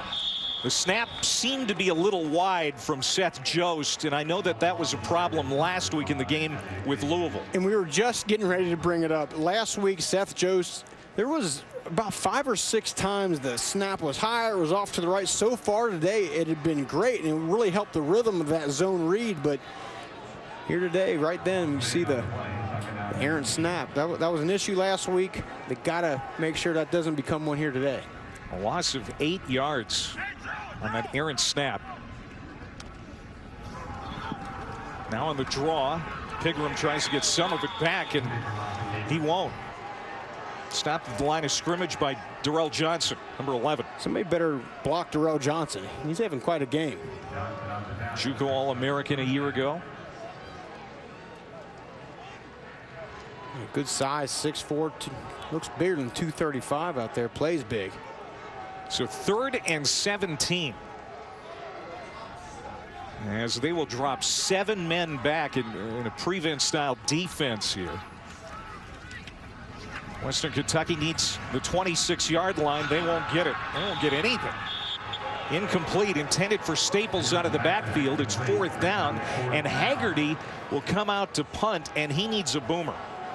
Well, fortunately, he can do that. He has that as part of his repertoire, but you can see Liberty's defense right there said, we don't think Tyrell Pigram in this offense maybe even has the wide receivers to complete a ball downfield on us like that. They forced it short and came up and forced the punt. Fourth punt for Haggerty. National Punter of the Week after a great game at Louisville. Good hang time. Drifting back, Douglas will get a little return back to the 43. Still good field position for the Liberty Flames as the quarter comes to an end. Season opener for the Flames on the road, and they're leading it by a touchdown, 24-17. After 3 quarters, back in Bowling Green right after this quick timeout.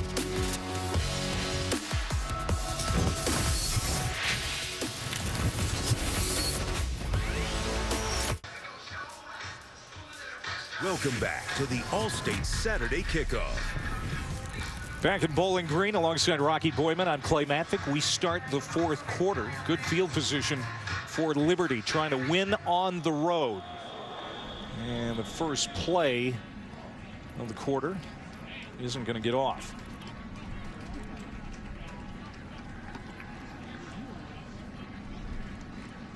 Microphone issues all day for our officials. That's the referee, Joe Laring. And that's tough for Liberty because they've really been running the ball well. 261 yards on the ground, but now starting off 1st and 15. Hard to just keep pounding away at the run when you're starting 1st and 15. Battle of transfer quarterbacks today. Malik Willis in his first start since high school has played well. He's looking to throw here. Slides up in the pocket, rips one to the outside, and it's caught. He's going to get a lot of that yardage back. And down at the 45-yard line. And the other thing Malik Willis has done good today is gotten the ball out of his hand, right? We've talked about D'Angelo Malone, the great outside linebacker, defensive end for Western Kentucky. He's just not had the time to get to him. Second down at 8. It's Joshua Mack. Good cut. Big run. Inside the 30, down at the 28-yard line. Joshua Mack, the senior from Pittsford, New York. And the running game continues to be a huge weapon for the Flames. Clay, I don't play Madden, but it was that a little B button or a little R2, whatever it was. It was a nice job of reversing field and giving a little stutter and go by Mack. I'm the wrong guy to ask on that. My son knows that. I don't. That's a run of 26 for Mack. And now taking some time here. Clock is Liberty's friend. And it's Mack again. Good run of 9 yards. I mean, to me, the story of the game is Liberty's offensive line versus Western Kentucky's front. They got some studs up there. We've talked about Malone and Juwan Jones, Ricky Barber, a big defensive tackle, but Liberty has controlled this line of scrimmage all day long. It's the interior runs, good patient zone runs by Mack. That's tough. I played defense my whole life, and when you're just getting pounded up the middle like that, boy, that's tough. Demoralizing, I'm sure. Ball is on the turf for just a moment. Willis scooped it back up and dove ahead for another first down. So even the bounces going Willis's way today. I think that's the 3rd time there's been a little bit of carelessness with the football, but they've gotten it back each time. Just under 300 yards on the ground for the Flames. And we said it before, Hugh Freeze likes to go with tempo, but obviously now they're going to work as much play clock as they can every snap.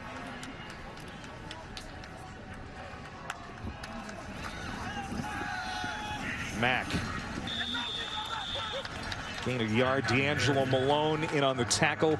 We have said that too few times for Western Kentucky fans, I'm sure, today. I think if you're Western Kentucky's defense, you got to try some slants, do something to negate those interior gaps. Liberty's just hammering away at them all day long.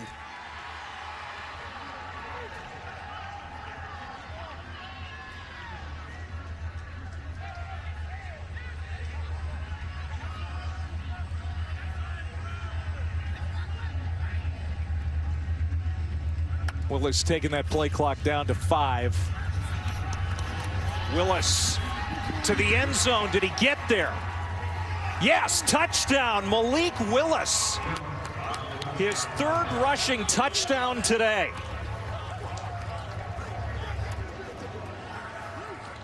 Such a great read on it. He rides that ball down and then pulls it right at the last second. And you can see the linebacker Bailey came down on the dive, and Willis goes around the edge. 18 yards to the house for Willis. And it's back to a 2-touchdown lead for Liberty. Malik Willis, in his first start as a Liberty Flame, having a great day in Bowling Green.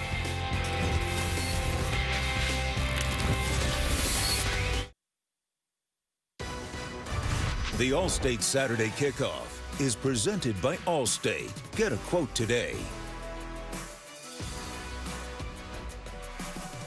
Thanks to all the folks here in Western Kentucky this week for hosting us. Their home opener. Malik Willis with another touchdown on the ground. He's got 3. Yeah, he looked good in the decision making, but this could come back to haunt him. Just before we went to break there, that just missed outside the goalpost. We'll see if that is a problem and factors into this game for Liberty. Yeah, so now a 14-point, 2-touchdown lead is now just 13.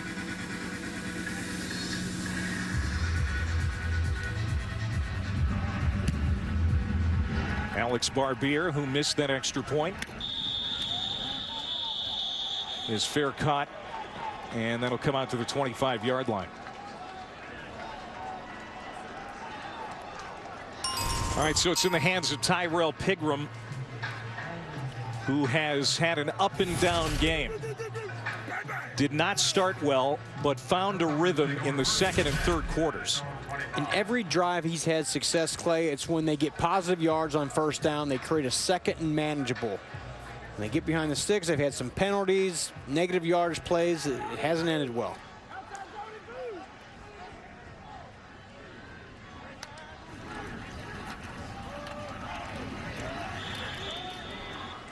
And the Western Kentucky running game has been lukewarm, to say the least. They're at 78 yards today on the ground. It's a 2-yard pickup for Walker. 2nd down and 8.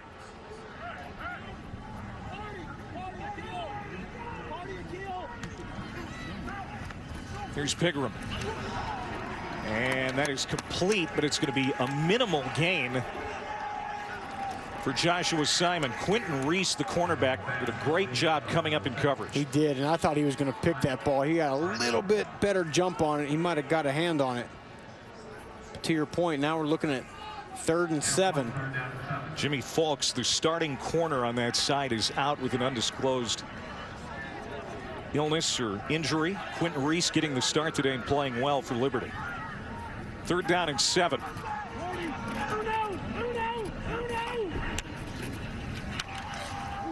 Pigram, all kinds of time, lobs it up downfield and misses Joshua Simon. And there is that off-balance throw you were talking about, Rocky. Yeah, there was no need for it. He had time to set his feet. He didn't have to throw it while running or keeping his feet moving. In a wide-open wide receiver.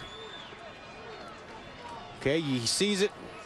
Right there, he sees it. Just plant your feet. Why take a step and throw with your right foot coming forward like that? There was no need to do that. Plant your feet in the ground, get yourself a good base to make a nice throw. That's been Pigram's Achilles heel. And something that Brian Ellis, the offensive coordinator, and Tyson Helton have been trying to work with Pigram on. Demario Douglas on the return for Liberty. Gets to the near sideline. Good return out to the 32. With 10:15 to go. Liberty gets it back, leading 30-17 here at Western Kentucky.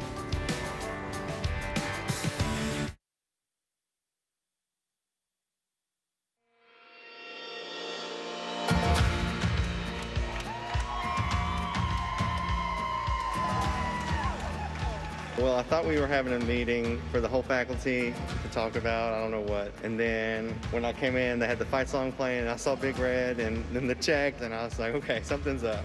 And then I actually got to read the check, and then they introduced themselves, and I was just super surprised and shocked. I had no clue. Thought I was in trouble at first, and then it was actually ended up being like the best thing ever. It's Extra Yard for Teachers Week, the annual effort led by the College Football Playoff Foundation to support and celebrate teachers. And ESPN is honored to donate $20,000 this week to Zach and Bristow Elementary here in Bowling Green. Congratulations. Yeah, $1,000 gift card. Boy, that's big stuff. Good deal. Way to go. Well, that was a demoralizing drive for Western Kentucky. Missed opportunity. And they give it back to Liberty, leading by a couple of scores. It's Malik Willis continuing to have a great debut for the Flames. Now, this is where Malik Willis, at this stage in the game, you're up by 13. Your offense is doing well. Don't get careless with the football. He's, spinning and trying to gain yards that aren't there. Get what you can, but then don't try to do too much.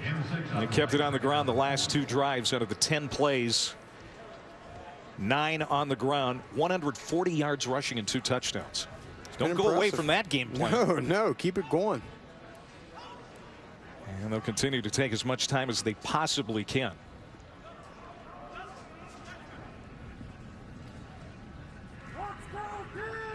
And where's the play clock inside of 5?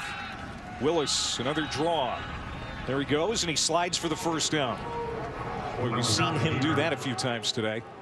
I think when Hugh Freeze told us this week that they really wanted to run the ball and thought they could run the ball, you and I looked at each other and said, man, this is a pretty good defensive line that Western Kentucky has. How are they going to be able to do that? They have today. Give a lot of credit to that offensive line. And Malik Willis, great decision making. And I really like the way Joshua Mack in the inside zone run game has shown the patience, lets those offensive linemen work up to the first and second level, picks his spots.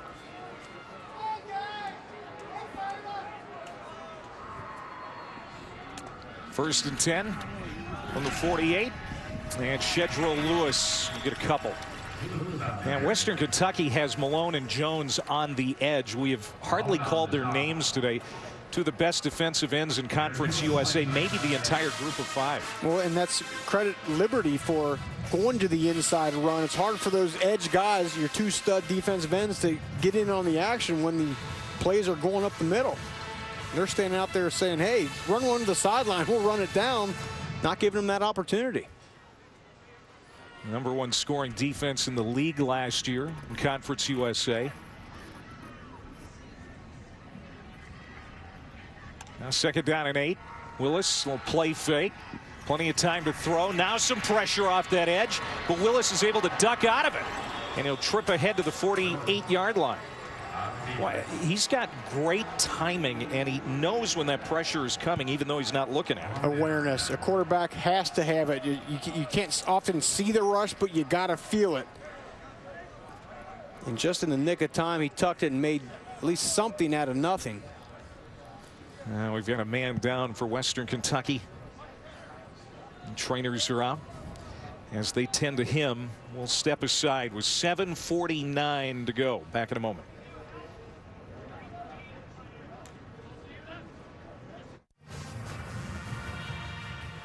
Well, this is good to see. Western Kentucky's all-conference linebacker Kyle Bailey making it to the sideline under his own power. Well, another reminder, you got the Canes and the Cards tonight, 7:30 Eastern on ABC, presented by Capital One. The first matchup of the year of ranked teams.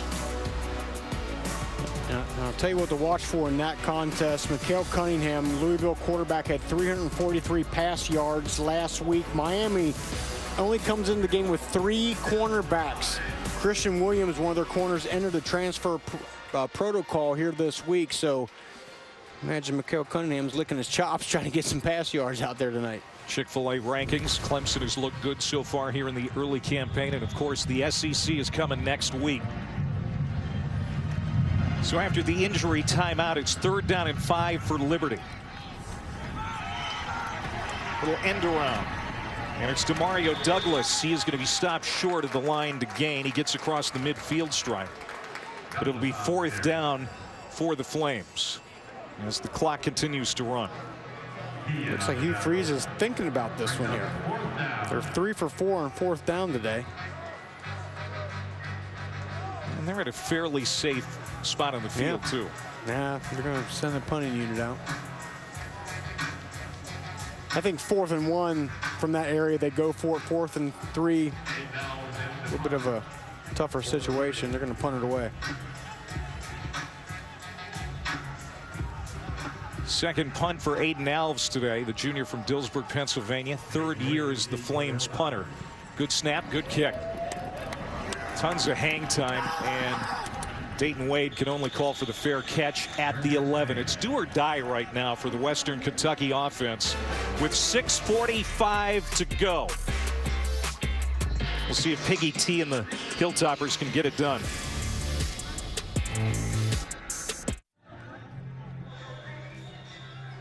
Western Kentucky ready to start a drive, down 13 with 6:45 to go. Let's take a look at our protection spotlight, brought to us by Allstate. And the issue for Western Kentucky today hasn't been protection. That's a nice clean pocket for Terrell Pigram. It's just been the consistency, especially late. Missed a critical throw, threw off balance. He'd love to have that one back. It's the footwork. It is. It's footwork. And you understand, if you're forced out and you've got to throw on the run, do it. But if you have the opportunity to set your feet, do that as well. Here's a name we haven't called, Noah Whittington, the true freshman running back into the game for Western Kentucky. But Trayshawn Clark sets a trap for him in the backfield. And you're not going to outrun Trayshawn Clark. He made a nice play early in the game, and he's been a little bit quiet, but that's a huge play as Western is trying to start off a critical drive now with a negative run of 6. Trayshawn Clark, he needs to be the leader of this Liberty defense, and he's done that today. Whittington stays in the game to the right of Pigram. They'll give it to him again. This time he goes right up the middle and gets about all that lost yardage back. It'll be 3rd down now for Western Kentucky, and no doubt about it, they have to convert here. Have to. Too many points and not enough time as the clock ticks below 6 minutes. Hilltoppers 3 of 9 on 3rd down. You can see the offense has been anemic again this week. Barely over 200 yards total offense.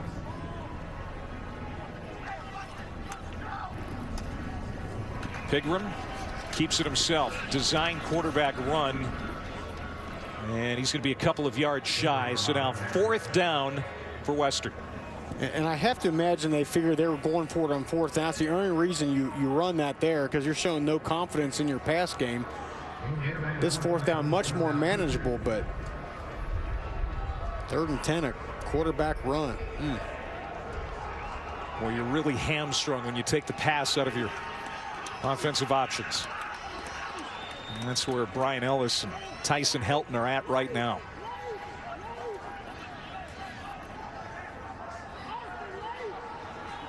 Running the play clock down for whatever reason. This doesn't seem wise. On 4th and 2, it is Pigram. And he's got the 1st down, and he almost slipped into the secondary. But Darrell Johnson was able to tackle him to the turf. But it's clear that Tyson Helton does not have confidence throwing the football right now.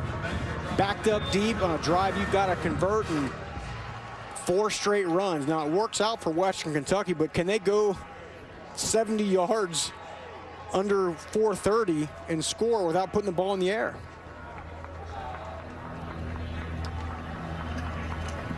They will throw. A little behind Ja'Cour Pearson, and it lands incomplete. I also can't understand the lack of urgency. Yeah, you know, you don't have to call timeouts or anything like that, but get up to the line. Clock's just, they lost a lot of valuable time there. And then you get an incomplete pass. That ball's got to be right on the 4 of those numbers, and it wasn't. Pigram now 16 of 23, 139, a couple of touchdowns, no picks. Stays clean in the pocket here, deep down the middle of the field, looking for Pearson. Underthrown in triple coverage, and Western Kentucky's going to get bailed out by the penalty flag. Not a good ball thrown by Pigram, but pass interference on Liberty. will give Western Kentucky a huge break with 4:14 to go. Huge break. That was not a well-thrown ball. Hung up in the air. Pass interference, defense number 17. 15-yard penalty from the spot of the foul. Automatic first down.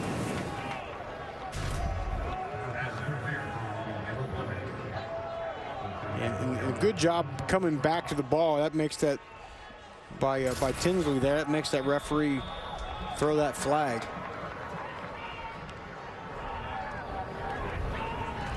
Pigram hit in the backfield, was able to muscle his way for a yard. As the clock continues to roll, Western Kentucky 3 timeouts. There's nothing resembling a 2-minute hurry-up offense. Let's get some urgency. Let's go. Let's go. We're down by 13 points. It's a little head-scratching.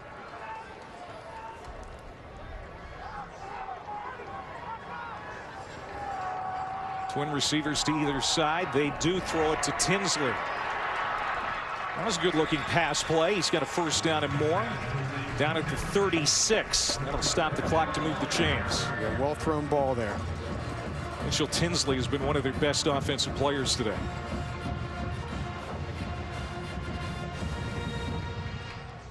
Whittington checks back in the backfield. True freshman from Fort Valley, Georgia. Pigram again on the draw, and another wide open lane up the middle. First down to the 24. And you see Liberty's playing too high. That's a great defense against giving up the big passes, which they can't do right now, but it also opens up the middle of that defense for the quarterback run. Nice job by Pigram. First down. Throw toward the corner, and it is caught. Touchdown, Craig Burt.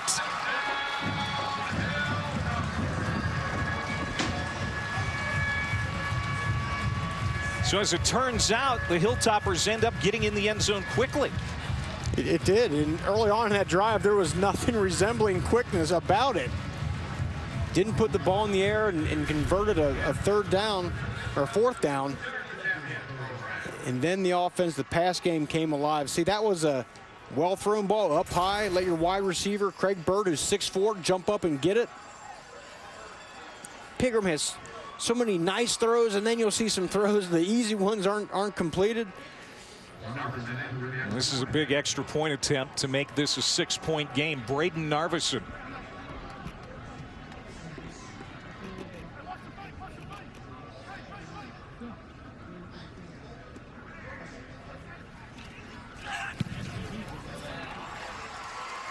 And that's what we've got with 3:04 to go. A 6-point game, and now that missed extra point for Liberty looks big. But it's a 36-yard pass play, Pigram to Burt. Certainly, and out of nowhere, some big plays in the pass game. Well-thrown ball. The defensive back, the corner, cannot get his head turned around. 6'4" wide receiver, and Craig Burt jumps up and gets it high. Nice job. And the reason we were talking about the need for more urgency, because it just didn't look like they had any big play capability at all. So if you're going to run the ball, you better get up to the line and keep it going if you're going to get 5 yards here, 8 yards there. But they somehow get a couple big plays out of that offense, and now in pretty good shape with 3:04, down by 6. And that Western Kentucky defense will be called upon again. For the most part, they've played really well this year. Now tonight, we've got a great card for you. The UFC Fight Night from Las Vegas. Former champ Tyron Woodley and former interim champ Colby Covington finally get a chance to square off in the welterweight main event. Prelims start at 5 Eastern with the main card at 8 Eastern on ESPN Plus in English and Spanish. To get ESPN Plus, go to ESPNplus.com or download the ESPN app. They just kick it straight away here. Yeah, I think you kick it away here now. With all 3 timeouts left, not necessary. Percentage is definitely not in your favor to onside. They do squib it, however, to one of the up men. And Liberty's going to take no chances as Michael Bollinger, backup tight end, gets it to the 24-yard line and takes a knee. There's a penalty marker on the play. Flag on the play.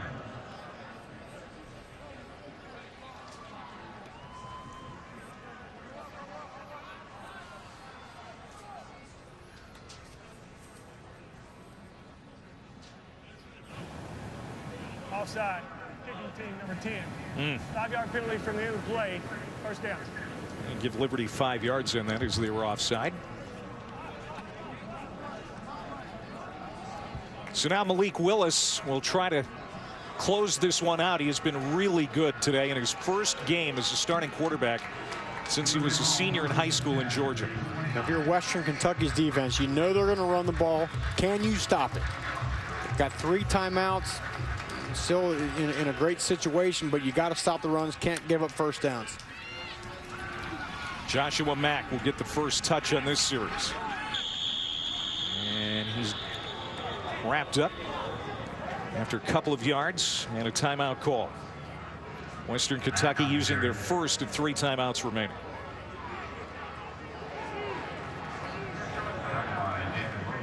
Look at the numbers for Malik Willis. Almost 300 yards of total offense, 3 rushing touchdowns. No interceptions, hasn't made any mistakes, balanced run, pass, great decisions. He's been very, very efficient in his first start here today for Liberty.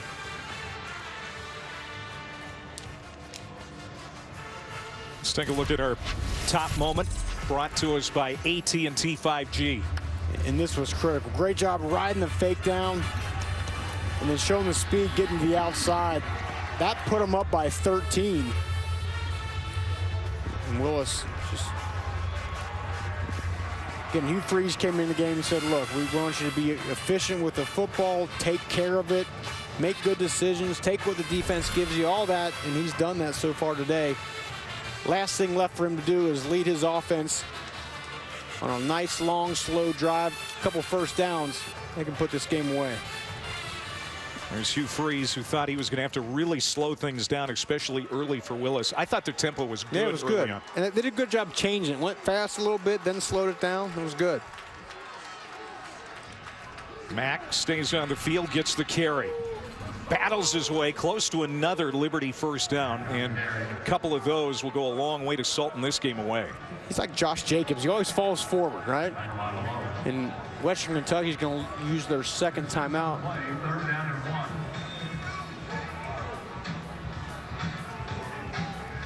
And we thought we might see the backup quarterback, Chris Ferguson, for Liberty today because Willis and Ferguson had such a good battle in camp. And Hugh Freeze said, you know, the battle may continue into the regular season.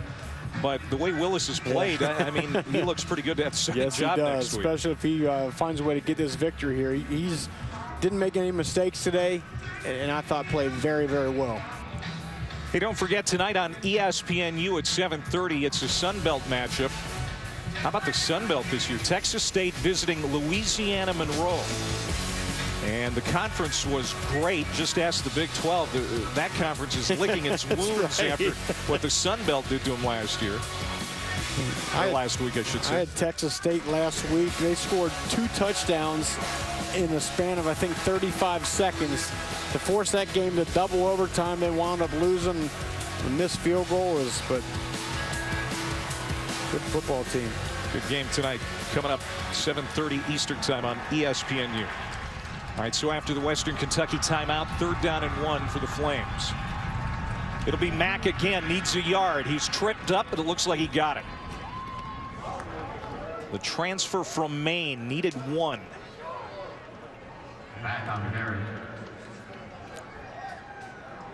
And they may need a measurement. Yeah, nope, got it.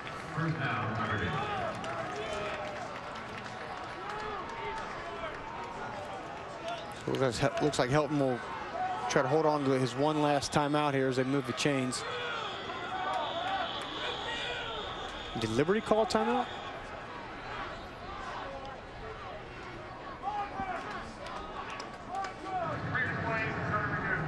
We're going to take a look at it. We're going to look at the spot, apparently. Look at when the knee was down and where the ball was spotted. These are always so hard to overturn.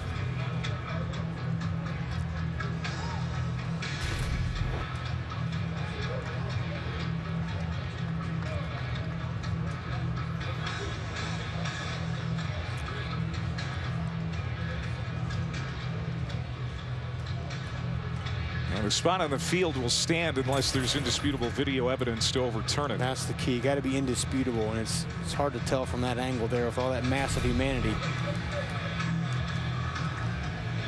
Bradford Smith is our replay official. We're trying to figure out where his knee went down, because it certainly did. Knee down there. Now, from that angle, if you call that knee down, he looks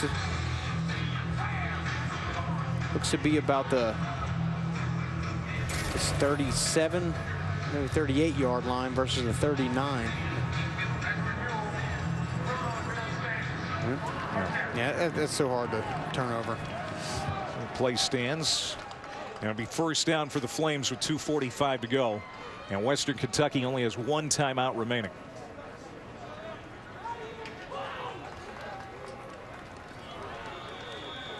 This Western Kentucky defense, which has big play ability, needs a big play right now. Malik Cunningham, Hugh Freeze, I'm sure, is telling him, take care of the football. Vital right now. Don't try to squeeze and spin around and get an extra yard. Don't need that at the expense of taking care of the football.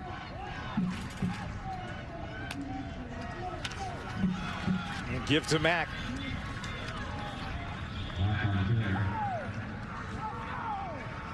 And we'll see if Western Kentucky uses it here, or if they hang on to it. I'm going to wait.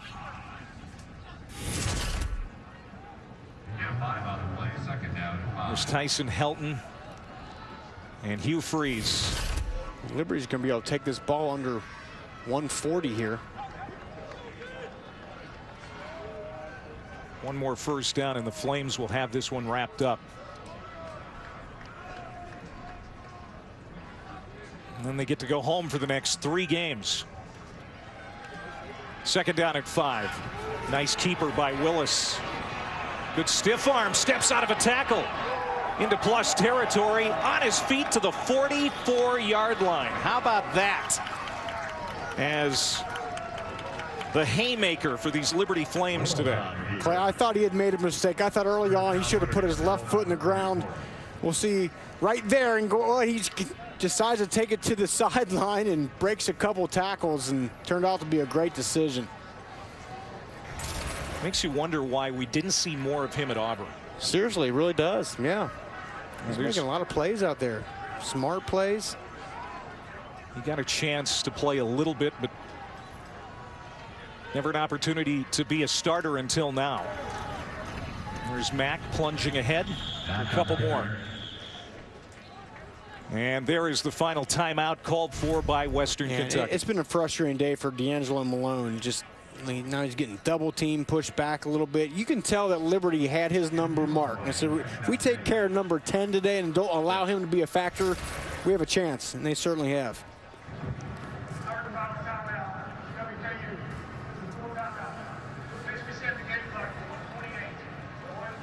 And add a few seconds on the game clock. So Liberty will be home for the next 3 games. They're not on the road again until October the 17th at Syracuse. And you know, you got to wonder this year, given what's going on with COVID and the restrictions on fans in the stadiums, is home field an advantage this year? Because we've seen a lot of road teams get wins. It certainly wasn't for Kansas State when Arkansas State came up and played right. You like to think a Big 12 crowd, you know, you're a little bit demoralized. That crowd can get you in the game. Now you got to create your own juice. You can't get it artificially from the fan base. So that's certainly something to watch. I think especially as you get late into the season, you're banged up, the season's grinding along. Sometimes you need that crowd to get you fired up and get you into that game. That players will not have that at their disposal here this year. Now this game isn't over yet. Western Kentucky could still get some miraculous turnover and turn this game around, but they look to be going to 0-2 as they head on the road to take on Middle Tennessee. Getting the conference play there. Not the start that Tyson Helton was looking for, especially coming off that impressive 9-win season a year ago.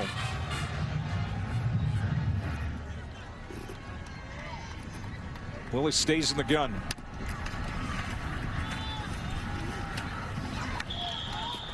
Third down. Back on the carry.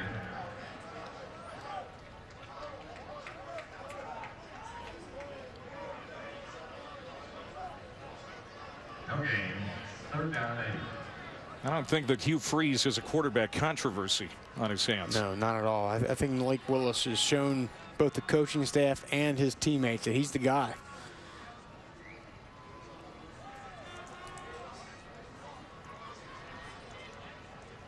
I think they'll take it all the way down here, call a timeout, and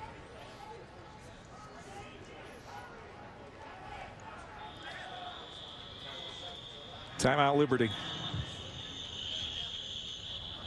With 43 seconds to go. Said before, this is a program that really is ahead of the curve. This is just the third year in the FBS. Got their first bowl win last year in the first year of bowl eligibility. To a great start with a road win against a team that is expected to win or at least contend to win Conference USA.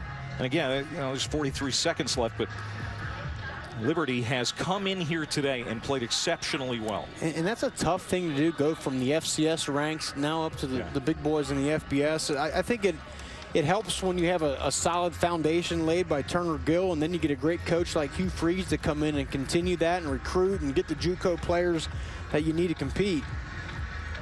Just want to find a way to ice this game away here.